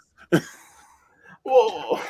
Here we go. Here's a good comparison. What's going to be a bigger catastrophe? Sting's match against Triple H at WrestleMania or his last match against the Young Bucks? It's the Young Bucks. I was at that WrestleMania in San Francisco. That crowd was eating it up. It was just everybody whining on Twitter that Sting didn't beat Triple H. I was at that show. They were eating all that up with the NWO while that match is going on. I'm so tired of everything like, oh, Sting was buried in WWE. Okay, he did beat Triple H and he had an unfortunate injury with Seth Rollins. Oh my God, Sting got treated horribly in WWE. I never got that narrative. I don't get that. I really don't. I will say this: I don't think Sting gets enough credit for his run in TNA. Exactly. I think he does deserve a lot of credit for that. But I do agree with your initial point, Pat. He is a WCW guy through and through. That is very true.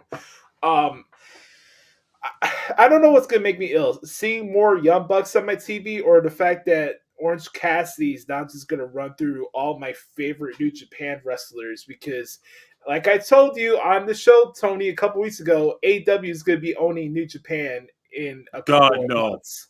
Rocky Romero has already got a front office position. I feel bad for Tanahashi because we're going to get that full brigade and that business plan for Tony Khan and Meltzer and Alvarez. And sooner or later, Shinio Progress will now be owned by AEW.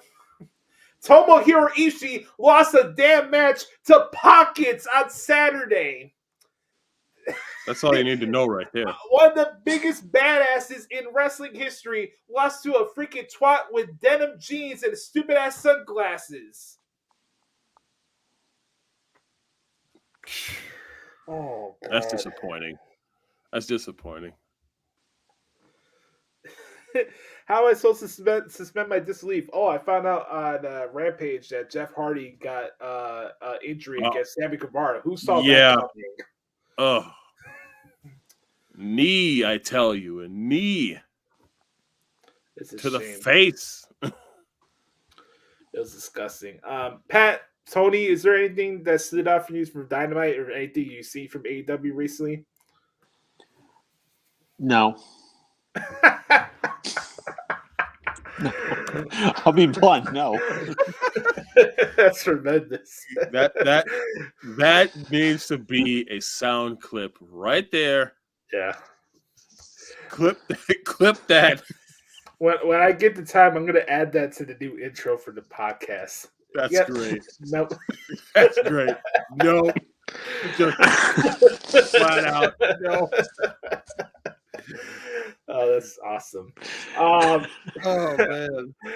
I was gonna mention, some positive stuff here. Oh my God, spoiler, Joshie enjoyed some stuff for Dynamite last night. I thought the Adam Copeland and Daniel Garcia match was good. I'll give a nod to that. Less Aubrey Edwards, the better. I'll throw that out there as well. What else? I really like the promo segment with Swerve, Hangman, and Samoa Joe. That's gonna be a good 3-way match for the title. God, is it just me or did WWE really drop the ball with Samoa Joe? Yes. God. Honestly, out of all of the free agents for WWE that's gone to AEW, he's been the most successful one. Yes. But just thinking about the missed opportunity. I mean, imagine you had Samoa Joe right now in WWE instead of Cody, him and Roman. Possibly, I can see that. The previous regime dropped the ball. Yes, on Samoa Joe. I see all these fans, on Facebook, on Twitter, they talk about, wow, it's Samoa Joe is doing the best work of his career, and he, he's finally a world champion, and it to me is like, okay, NXT champion, only 3-time NXT champion, okay, yeah, and United States champion. In my book, Samoa Joe could have easily been Intercontinental champion. I'm surprised that he wasn't. And I think that Samoa Joe could have run at a time where he could have won at least the Universal Championship. Yes. I would have loved to see, even if, I mean, I was just looking at the Universal Championship history before, within the last 3 hours or so, because I was redoing it. Yeah. And I mean, look at all the Universal Champions. Brock held it 3 times. Roman currently has it. He's held it twice. The Fiend has held it twice. Finn Balor's held it twice. Braun freaking Strowman, and you could give it to Samoa Joe at least once, especially with all of his mic work that he's still carrying in it, because I think Samoa Joe adds a lot of realism and credibility to whatever he does.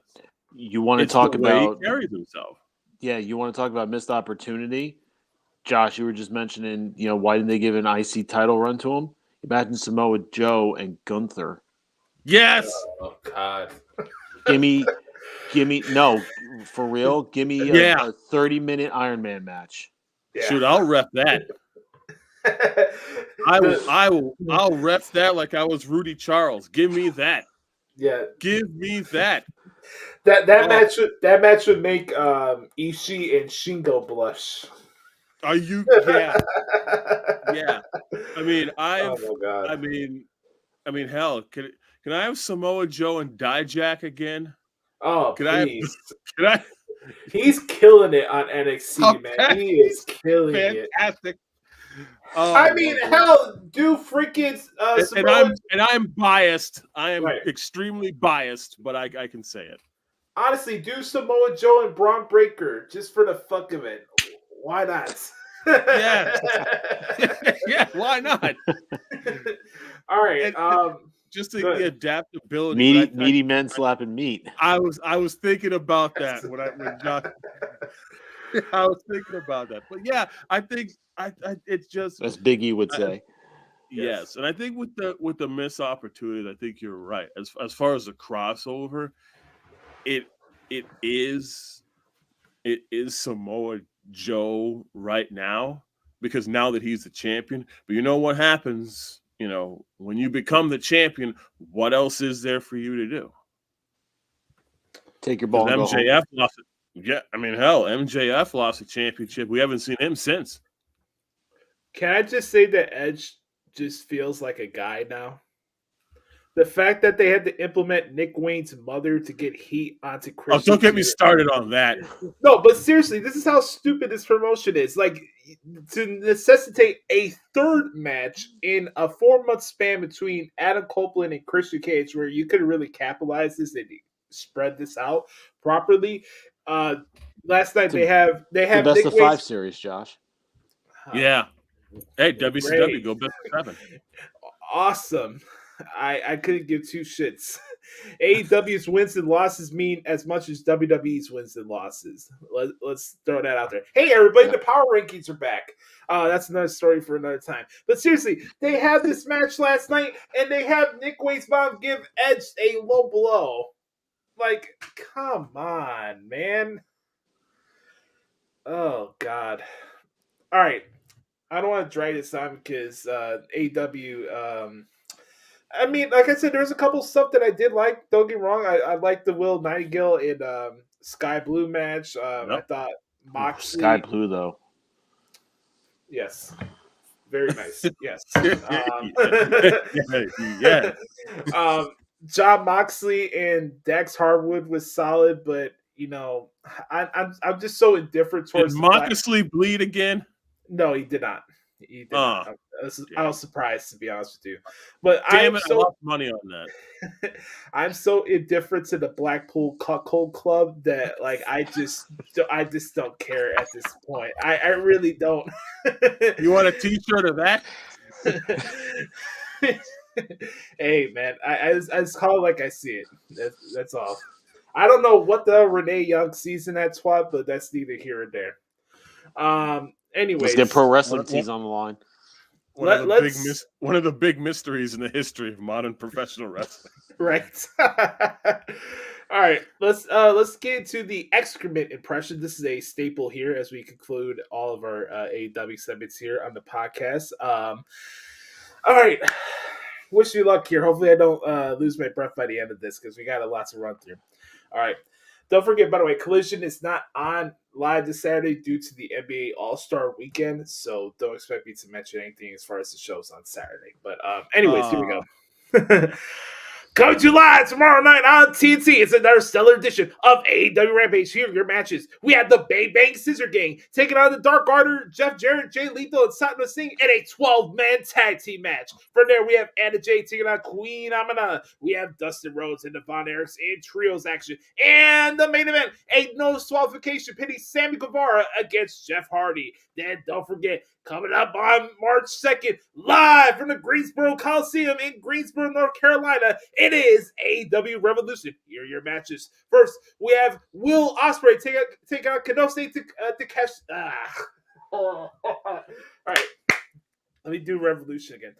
Comes to you live on March 2nd. It's live on pay-per-view. It's AEW Revolution. Here's your matches. First, we have Will Ospreay take out Kenosuke Takeshita in a battle of Don Callis family members. From there, we have Eddie Kingston putting on his AEW Continental Crown Championship on the line against Bryan Danielson. If Bryan Danielson loses, he must shake Eddie Kingston's hand. From there, we have Timeless Toni Storm putting her AEW Women's World Championship on the line against Deonna Purrazzo. And the next match, made a couple weeks ago on Dynamite, is for the AEW International Championship as Pocket takes on Roderick Strong and the rest of the Melvin Club. From there, we have a triple threat match for the AEW World Championship. It's Samoa Joe taking on Hangman, Anna Page, and Swerve Strickland. And our main event, it's a tornado tag team match for the AEW World Tag Team Championship. It's the champion Sting and Darby Allin, accompanied by Ric Flair, taking on the Young Bucks of Matthew I'm a Dipshit Jackson and Nicholas Who Gives a Fuck About Me Jackson as well. More matches being announced on Twitter. Make sure you follow Tony Khan on Twitter at Tony Khan. You get all your tickets right now at AEWTIX.com. That's AEWTIX.com. I have one And question. now take a couple deep breaths. I have one question. With Nicholas, I'm a Dipshit Jackson. Do you think they're gonna fit that all in a graphic? They should. Okay, I'm just wondering about that. They do that with all the other monikers that they have on that show. Seriously. But on that note, I post a question each and every single week, and I want to give credit where credit's due to Brother Carter, who's the original creator and founder of this segment. We post a question to each and every single one of you every week. Folks, what the hell is wrong with AEW? This has been What the Hell is Wrong with AEW. Everything.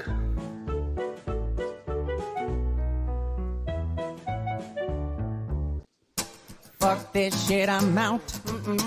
Fuck this shit, I'm out. No thanks. Don't mind me. I'ma just grab my stuff and leave. Excuse me, please. Fuck this shit, I'm out. Nope. Fuck this shit, I'm out. All right then. I don't know what the fuck just happened, but I don't really care. I'ma get the fuck up out of here. Fuck this shit, I'm out. All right, folks. That concludes What the Hell's Wrong with AEW. We have 2 more segments to go down here on episode 400 of the Hoots Podcast. We're having a blast tonight. It's a special occasion, man. 8 years in April for this podcast. 8 years. Who would have thunk it that who would think this show would last 2 years, let alone 8 years? It's nuts, man. One of the staples that we've had with this podcast over the years is giving out awards to jackasses throughout the calendar week, month, occasion. We've had the Yon Club. We had the Nimrod of the week. We've had Dipshit University, which Matthew and Nicholas Jackson are professors at that university. Now we have another segment that the good brother Sam Piopo at Second City Sand created. As we like to call here on the Hoots Podcast, the CLAHN of the Week. I'm not CLAHN. CLAHN. You're big on CLAHN. One more time for good measure. I'm not CLAHN. You're big on CLAHN. All right. The CLAHN of the Week can go in many different directions. It can be wrestling related. it's an opportunity for Pat, Tony, and myself to nominate people who carry themselves in a jackassian manner this week.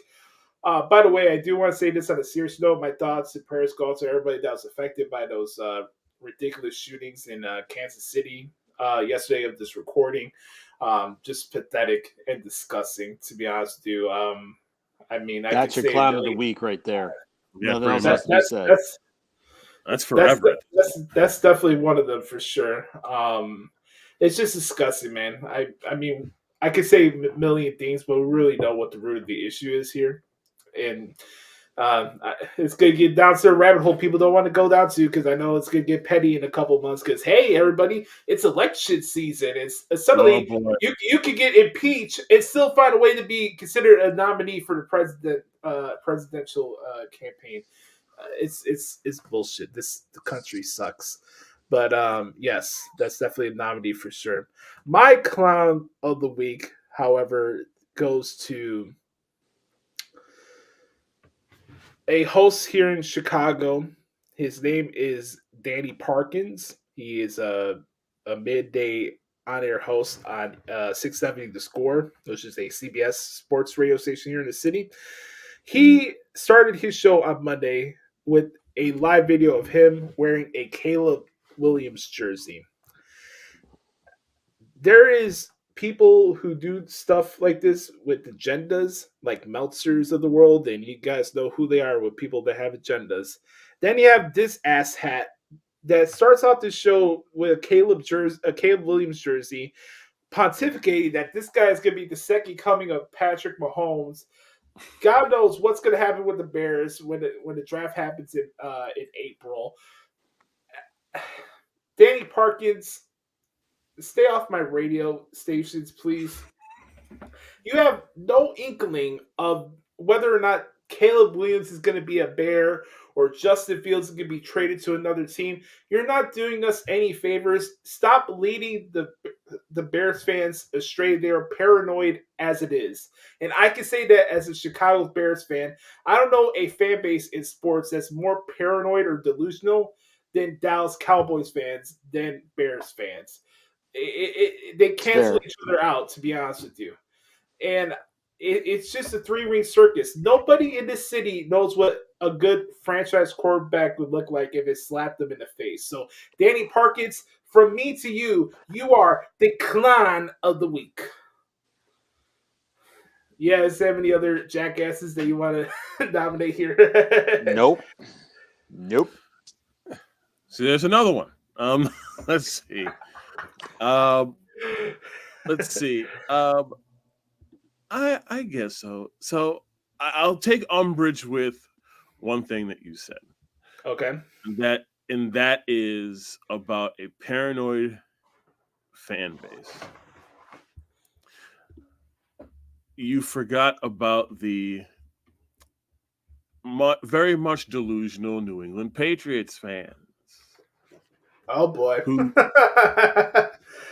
The New England Patriots fans who now, of course, there's a thing that The Rock had said that when he was on Pat McAfee's show, when he was talking about that there's three different kinds of fans. There's Cody supporters, the Cody crybabies, and then there's Cody himself.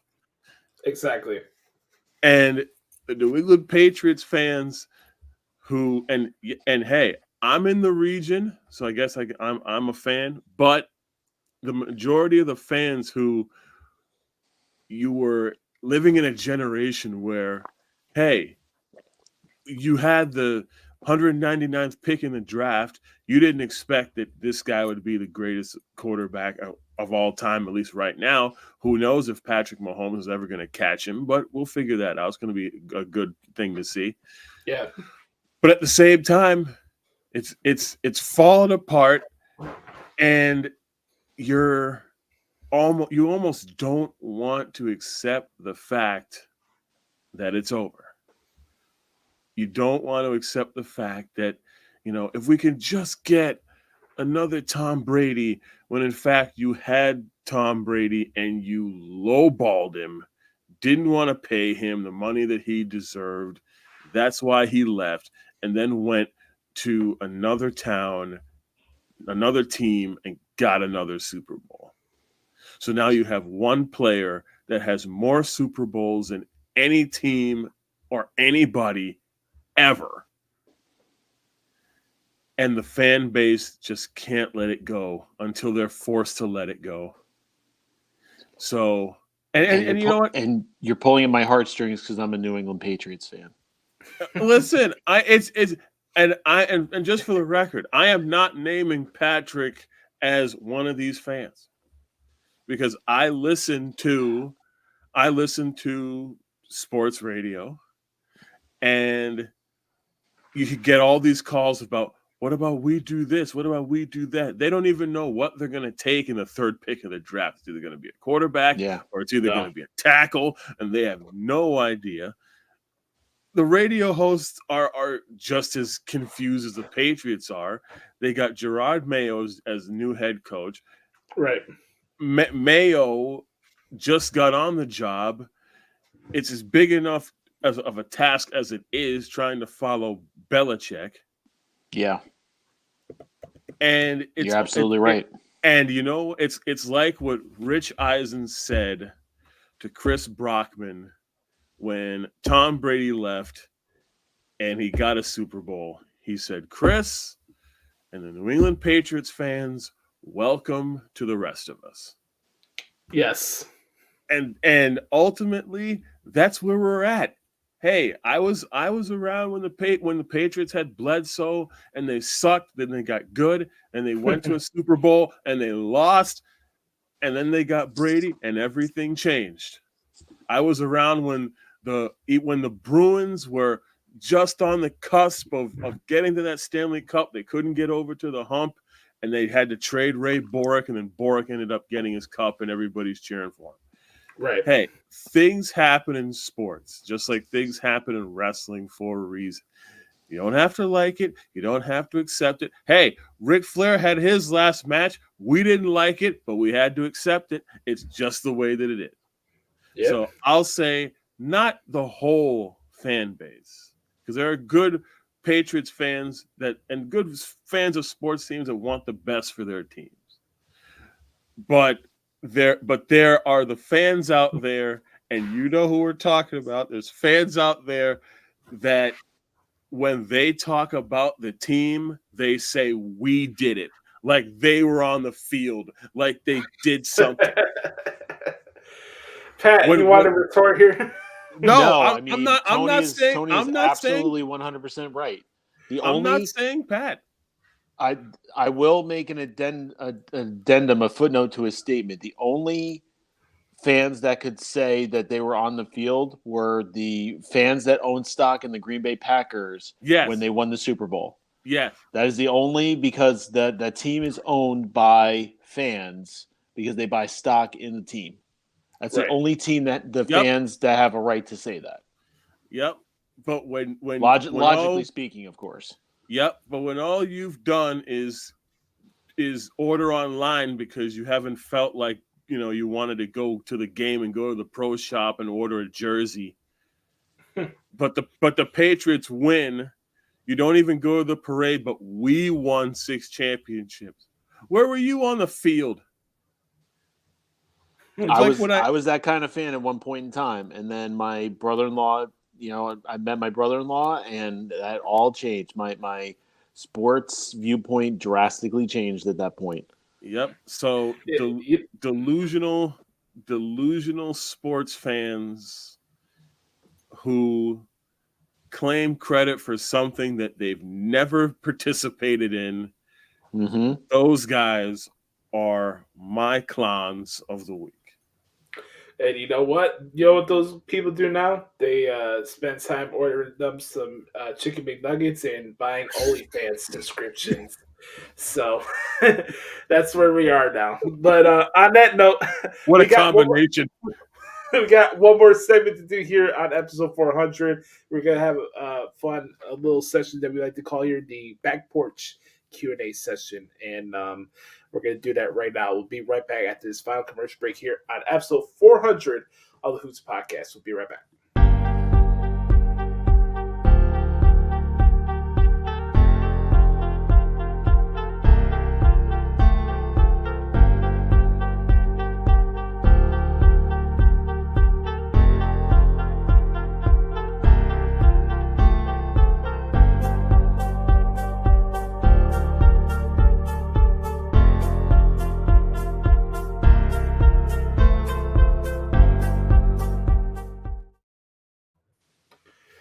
Really quick, before we get to our final segment here, I want to give a shout out to everybody that sent me some audio shout outs for the podcast this week. Shout out to Brandon DeJesus. Make sure to support the good brother there on Twitter as well. Make sure to also give a shout out to Chris Saletta, who not only sent a audio shout out today, but also sent us questions for this week's segment.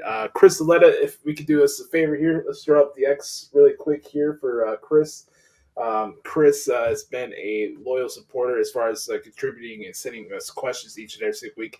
And this has been going on for a while, man. It goes back to our days of when I was on the Pipe Bomb with McCool and Company back in the day to once he started checking out the shows here on the podcast. Chris has been a good, loyal, good brother to us for a long time. So the segment doesn't go unnoticed on my end. So, Chris, I do appreciate you helping us out each and every single week with your questions. But whatever happened to him? As far as what? Not Chris, Cole. Oh, I talked to him earlier today. Actually, he hit me up on. I talked to him Twitter. yesterday. Actually, interesting. He hit me up yesterday. He's asked me if I'm going to go to WrestleMania. I didn't tell anybody this. Yeah, I did put it out on Twitter because I'm not trying to jinx myself. But I looked online at the WWE corporate site, and they have a direct link where you can send out request forms for media credentials. So I did that this morning as a little token to myself. So I guess I took a step ahead and see what can happen. I may not get approved. We'll see. But I did throw my name out there, and I sent a request. Yes, Mr. Lopez, your media credentials have not met the appropriate channels. That's fair. That's fair. But that I told Matt the only way I'd be able to go to that show is if I'm able to cover the event in the press box. I can't. Oh yeah. I just don't have the money to sit in the crowd with the fans, obviously, and it's just with the flights. You don't want to sit with the unwashed masses. Oh, you mean the unwashed masses that don't put any fucking deodorant on if they're like the them. No, I don't. I'm glad that you went out, even if that you hear back from it now. I'm glad that you took that step and applied for shooting a shot, man. Hell yeah, that's what I did because you never know. I mean, it could be on Hunter's desk sometime, and Hunter could be like, "Who is this Josh Lopez kid? How many downloads has he got? Oh, 1 million. Okay, bring him in." Like, you never know. Like, it's just, you out of anybody should be able to shoot your shot now. I think you've more than earned that right, and you should keep shooting your shot because one of those is gonna hit its mark, and then you never know. By the time, By the time, next year comes around, you could be, in a completely different, more positive place. So why not shoot your shot? That's just where my head's at with everything in life. It's professionally, it's myself. Like, I'm not apologizing for who I am anymore. I am not putting myself in a position where I think, okay, I'm not going to go towards this because this is going to happen. I'm not dealing with what ifs of, okay, I have my mindset on something. Oh, let me take a step back because, maybe this will happen or that will happen. I'm trying to be present, man. I really am. I'm going after what I want, and I'm not apologizing for it. I'm not. Hell no. No. If people don't see the value in me, whether it's work-wise or relationship, that's on them because I know who the fuck I am. It's as simple as that. It's not a reflection on me if I get told no. I'll just say that because if I do get approved, and I am allowed in the press box, I'm probably one of the few people there are actually doing real journalism there. Yeah, and that's just a shoot. So why not? They said that they have a deadline. They said the credentials are approved for both nights, and we'll see what happens. Shoot your shot. What the fuck? What the fuck else do I have to lose here at this point? Nothing. Right. Nothing. You have everything to gain, basically. I'm proud of who I am, and it's time for me to start rewarding myself for the work that I put into this stuff, and just the growth that I've made within myself as a man too. I'm sick of playing this what if game and pussyfooting around. If I want something, and if I'm going to express it, I'm going to express it. I'm not going to apologize for it anymore. I'm done with it. Joshie's all growing up. He's all grown up, and he's all grown up.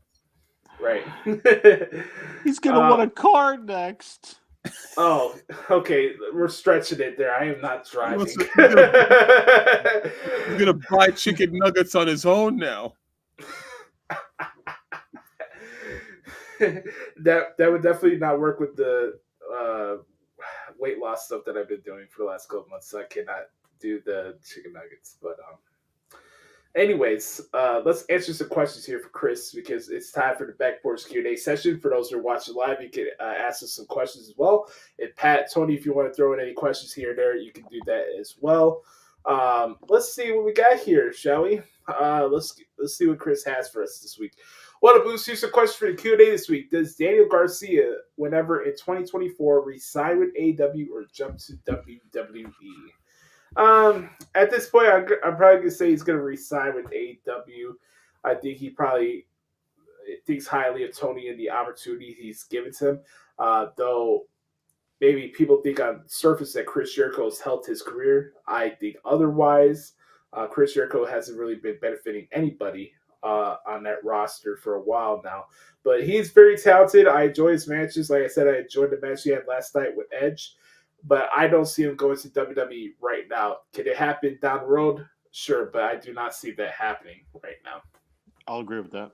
I agree with that. Resign. All right, next one.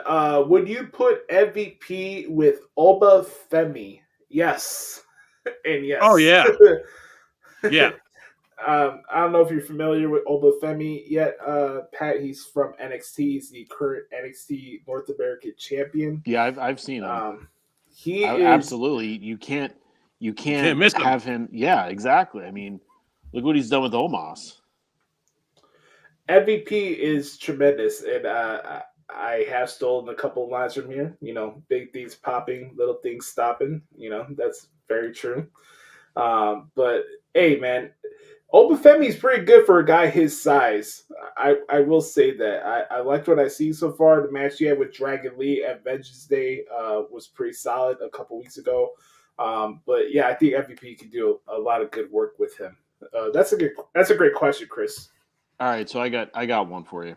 Go ahead, brother. So let's say between the two nights of Mania, every WWE championship, no matter what level it is on the line. Mm-hmm. Let's just say in a match.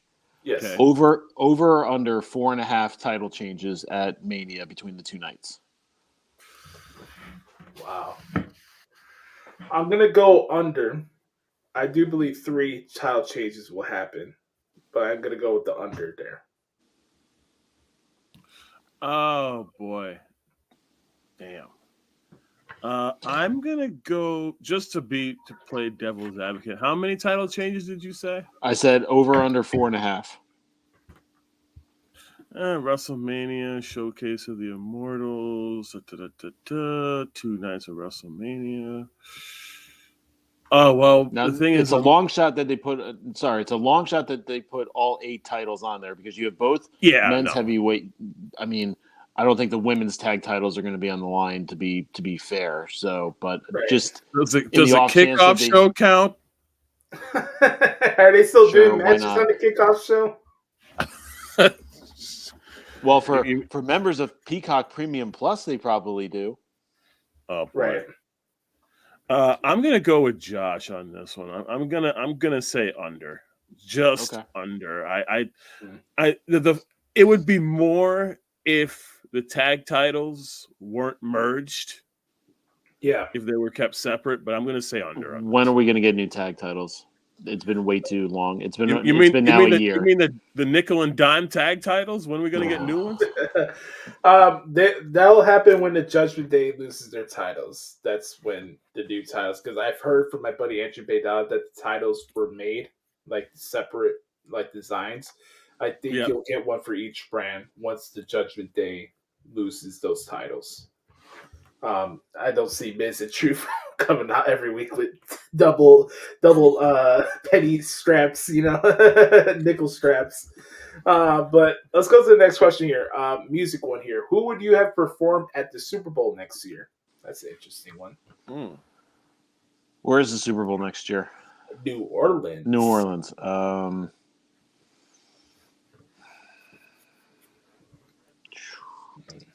That's a good question. Can we bring in Juvenile?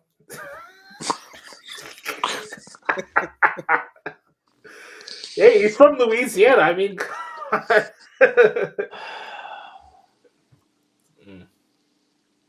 you know what? Fuck it. I'm just gonna say it. Let Taylor Swift be the performer next year. I mean, it's about time. You know what? The crazy thing is, it might actually happen. Yeah, and especially since she's generated so much money with the NFL this past year, with just her being at the game, to the point when she can actually most likely be the first halftime show performer that would actually do the show for free. Yes. So, by the way, folks, put some respect on her name. She's actually Yeah. a celebrity that has some self-respect, and she's damn good at her craft. I'm tired of these sissies whining about how much attention she's getting. She deserves more attention, if I'm being honest. and you know what? And you know what the thing is with her? Hey, she's a genuine human being, and she Yes. deserves to show her emotions just like anybody else. It's not my fault. It's not anybody's fault that she just shows her love to Travis Kelce, who may or may not at times be speaking the English language, but that's beside the point. Or headbutting his coach. Yeah, no kidding. That you know what? I saw that last week, and I came up with a word for that. That is felonious. That was felonious. That should have been assault right there. And I mean, he's later since walked it. He's walked it back though. He's apologized for it, and I'm like, dude, he'd better. It could have been fine for that. So. I want to give a shout out to Usher. I thought he killed it. Usher, that was one of the better halftime shows I've seen in a while. Usher is one of my favorite R&B performers of all time. Getting to grow up and seeing his progression from the late 90s to where he is now. I'm really happy for him because, you look at artists that are kind of like confined to just the Vegas residencies now, and people may think, oh, that's this indicator that they're irrelevant. But I thought he killed it on Sunday. And the fact that he's kept his private life private, yes, and not gotten in any he got trouble. married right after the show. I heard about that. Congratulations. Nice. Yeah. I don't know if this next question has to do with marriages, but let's see what Chris has to say here. Your thoughts on Joe Hangman sort of being the only good thing heading into Revolution? I can see where you're coming from with that. I am intrigued by Eddie Kingston and Bryan Danielson because they have good matches, but even then, I just don't take Bryan Danielson seriously. The fact that we're doing this angle where now he has to show Eddie Kingston his respect, so you're just doubling down on the fact that Bryan Danielson is a judgmental prick, as Eddie Kingston would say. Great, what a riveting storyline that is. You know what that is to me? Fickle. Yes. Yeah. Tremendous. Isn't it ironic? Don't you think? Yeah. And how that's a good 90s song as well. Of course. All right. Who do you blame for San Fran losing on Sunday? Easy answer for me, Kyle Shanahan. You understand who you're dealing with. The fact that you decided to take the ball at that moment, I knew the game was over there. So I'm going to go with Kyle Shanahan. Kyle Shanahan. I did and win. The coaching staff I did win a little bit of money in a Super Bowl box pool, so I'm good. Not because of the result of the game after the first quarter, actually. Right. Really quick, this is a chamber match question. Who finishes the fields for both men's and women's? I'm going with Logan and Kevin for the men, and then Naomi and Tiffany Stratton for the ladies. Yeah, I agree with that on both sides. Yeah, I would go with that. That's the most logical to me on that. I think there's one extra one slated for next week, right? Is there like a last chance battle royal or whatever? The women have a last chance. Yeah, the women do. Yeah. All right, give it to Shayna just for the hell of it. Why not? Right. For Jey Uso, Gunther, or Jimmy at WrestleMania, is there a way to possibly get both matches on both nights?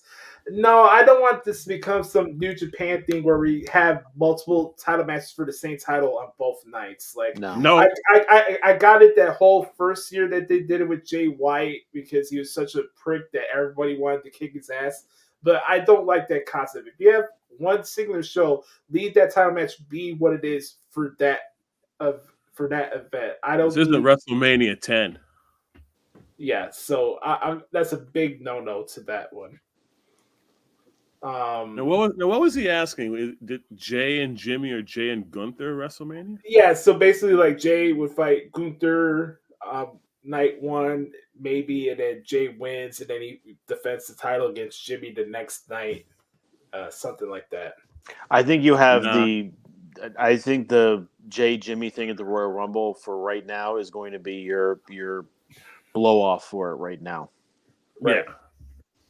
Because that was the first time they've really come face to face since the last time Cody and Jay had the tag titles on SmackDown.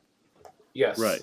Which also begs the question, could there be something in the works for Monday Night on Raw?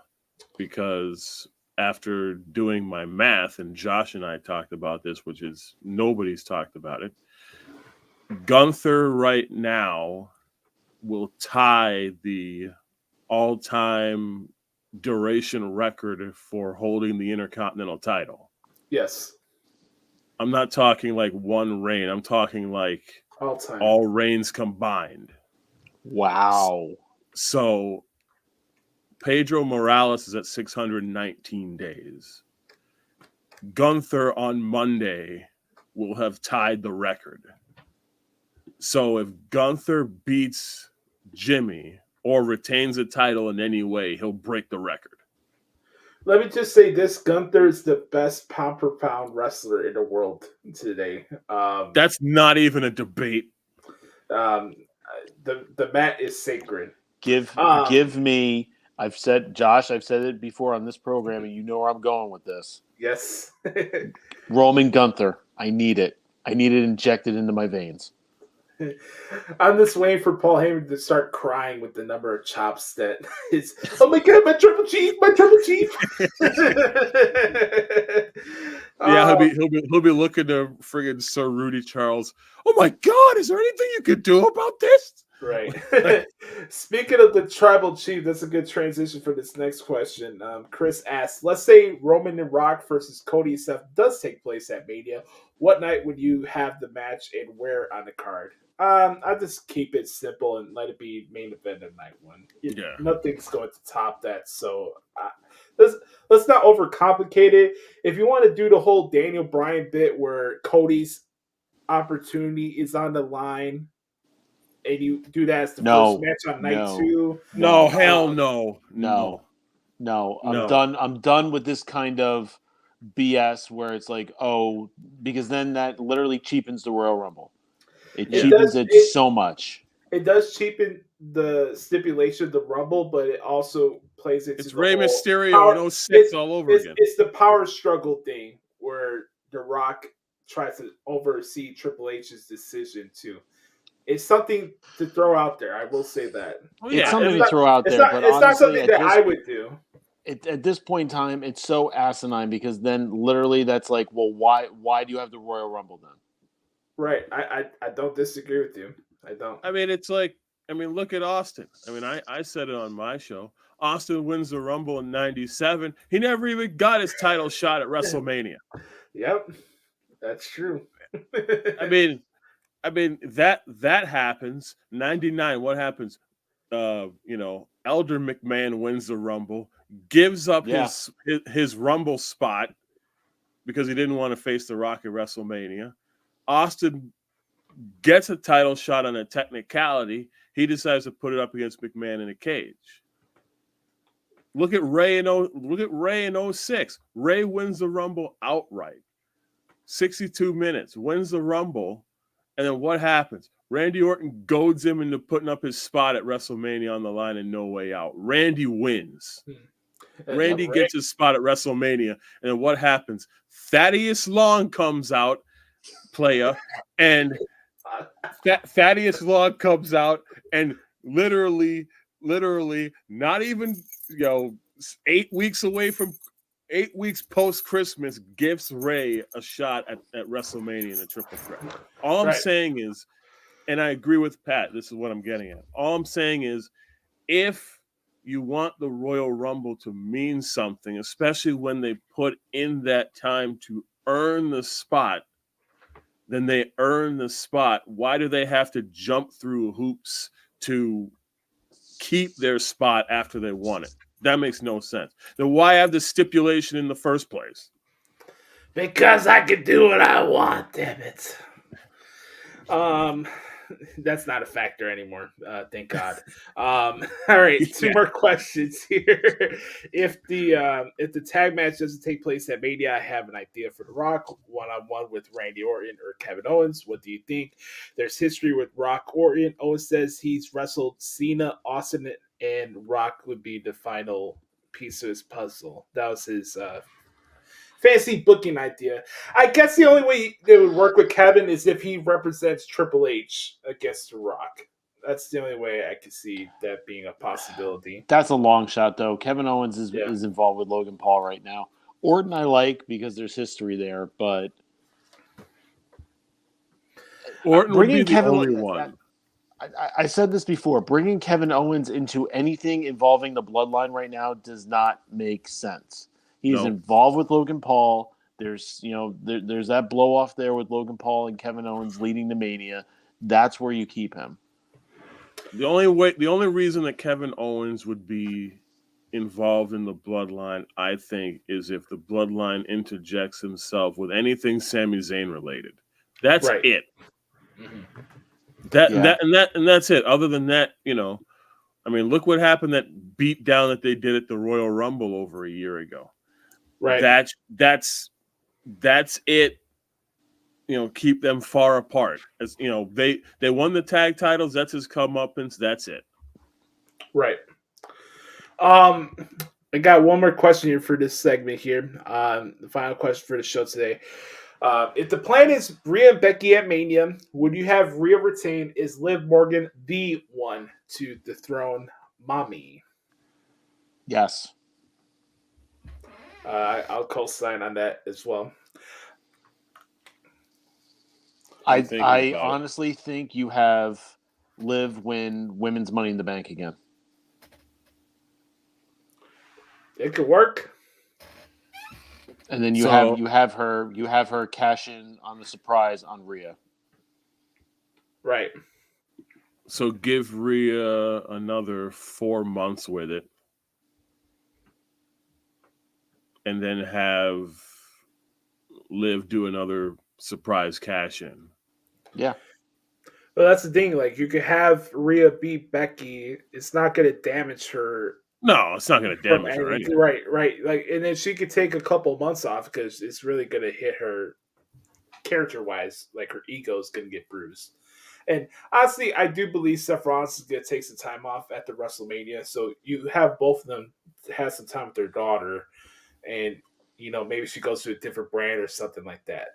Maybe she comes back as a heel on SmackDown. Maybe do something like that. But I do believe Liv Morgan, long-term, is the rightful one to get revenge on Mommy because this is where it all started.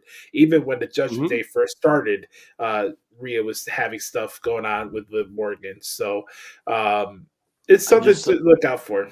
I just thought of something kind of devious. Okay. Let's say Rhea retains against Becky at Mania. She comes out next night on Raw. What do you think about Nikita Lyons making her main roster debut? Oh, boy. Oh. But man, people wouldn't be able to contain themselves. Yeah, that's an accident waiting to happen. That is called a high rating segment. Hell, just throw Lola Advice in there as well. We could have it a 4-way. A 4-way Splash Mountain match. Oh man, that was his spit take there. Yeah. We'll see. I mean, there's really a lot of great scenarios there that could be played around here. Just in general, like what could change titles and all that shit. But that's the cool thing. I think Rhea Ripley does deserve a lot of credit for how good of a champion she's been, and yeah. I'm very happy for her success. So we'll see how that goes. Really quick before I say and put a ribbon on the bow in this podcast this week. By the way, shout out to my buddy Lauren chiming in here on Facebook. Thank you for checking it out. I want to say really quick, I want to thank you, Pat and Tony, for agreeing to come on here and record this episode with me. I know it's kind of last minute when I reached out to you guys, but the fact that you guys took your time to come on, be part of this special occasion, I just want to say I appreciate both of you for coming on and doing this with me. Just make sure this time the check doesn't bounce. Hey, you'll have a lot of money with that Nope T-shirt, and you'll yeah. I would like to see some residuals, please. I expect weekly checks coming, please. Oh my god. We definitely got to get a portrait of. Hold on, let me pull this up on the screen one more time because this is just a masterpiece. By the way, you can even have CM Punk as a T-shirt, and he's not even in AEW anymore. Look, he's right there, right there, smack down in the middle. You got Ray Charles Edwards, you got Tony Khan. Why is she the tallest one out of everybody in the picture? Because she has the biggest ego. That's why. you got Cutlet, you got Dan Kalanzin. It's the what a head on knocking the fuck off there. What a head that guy's got. Jesus. Put that picture on the screen again. Put that picture on the screen again. Look at his head. You need to calm down. You're being too loud right now. All right. No, I'm just saying. Look at his head right there. Yeah, it's a catastrophe. And then may I be remiss with Alex Abrahantes, just because you're a luchador, that means you're stuck with Alex Abrahantes as your manager. How stereotypical that is. My God. I like his life touch portrait he's got right there. Oh man, AEW is the comedy that keeps on giving. But on that note, that is a conclusion for episode 400 of the Hoots Podcast. Don't fret, everybody. This is not over yet. We go now for 400 and start our final 2 years here on the podcast. We go to 500. I want to thank Pat. Make sure to follow him at Twitter, by the way, at RatedPWF. Same thing on the Instagram. Make sure to follow the good brother Referee Tony at Referee Tony S on Twitter. Make sure to check out his podcast, The Heat Wrestling Podcast. Make sure to check it out anywhere you get your podcast from. You can follow yours truly on X at the Hoots Podcast. I'm also at Joshie Lopez Music on Instagram. If you want to check out my guitar covers and everything in between. I want to thank everybody who commented and checked out the live video. Obviously, Lauren. I want to give a shout out to my dad who sent out a comment earlier in the show, which was pretty cool. Everybody that reached out to me, it's been very humbling today. It's meant the world to me. I'm just fucking proud, man. I'm really happy. I'm in a great place, and it's thanks to all of you for helping me continue on with this journey that is the Hoots Podcast. So I love you guys, and everything that I said in the beginning of the show, I meant that from the heart. So let's have some fun, man. This ain't over yet. We still have a lot more to accomplish. Who knows? Maybe by Christmas we might get up to 2 million downloads at this point. We'll see. Let's keep the positive momentum going. But remember, folks, be the authentic product that is yourself. Remember, nobody dictates the pace of your life but yourself and the man upstairs. As always, make sure it's good that you said that because it's literally scrolling at the bottom of the screen right now. Right? Yeah. Don't forget to like this video on YouTube and subscribe to our channel. We just got past 500 subscriptions on our YouTube channel, which is pretty cool. And send us some feedback. I hope you guys enjoyed this week's episode. And hey, this time next week we'll be ready to preview the Elimination Chamber. I have to remind myself that next Saturday that I'm waking up at like 3 o'clock in the morning to cover a PLE. So this wrestling media life is glamorous sometimes, to say the least. But make sure you have that pot of coffee on. Yeah. Seriously. But honestly, thank you everybody for hanging out with us tonight. This has been episode 400 of the Hoots Podcast. For Tony, for Pat, I'm Joshie. Have a wonderful evening, everybody. And we'll talk to you next week right here on the Hoots Podcast. Yeet.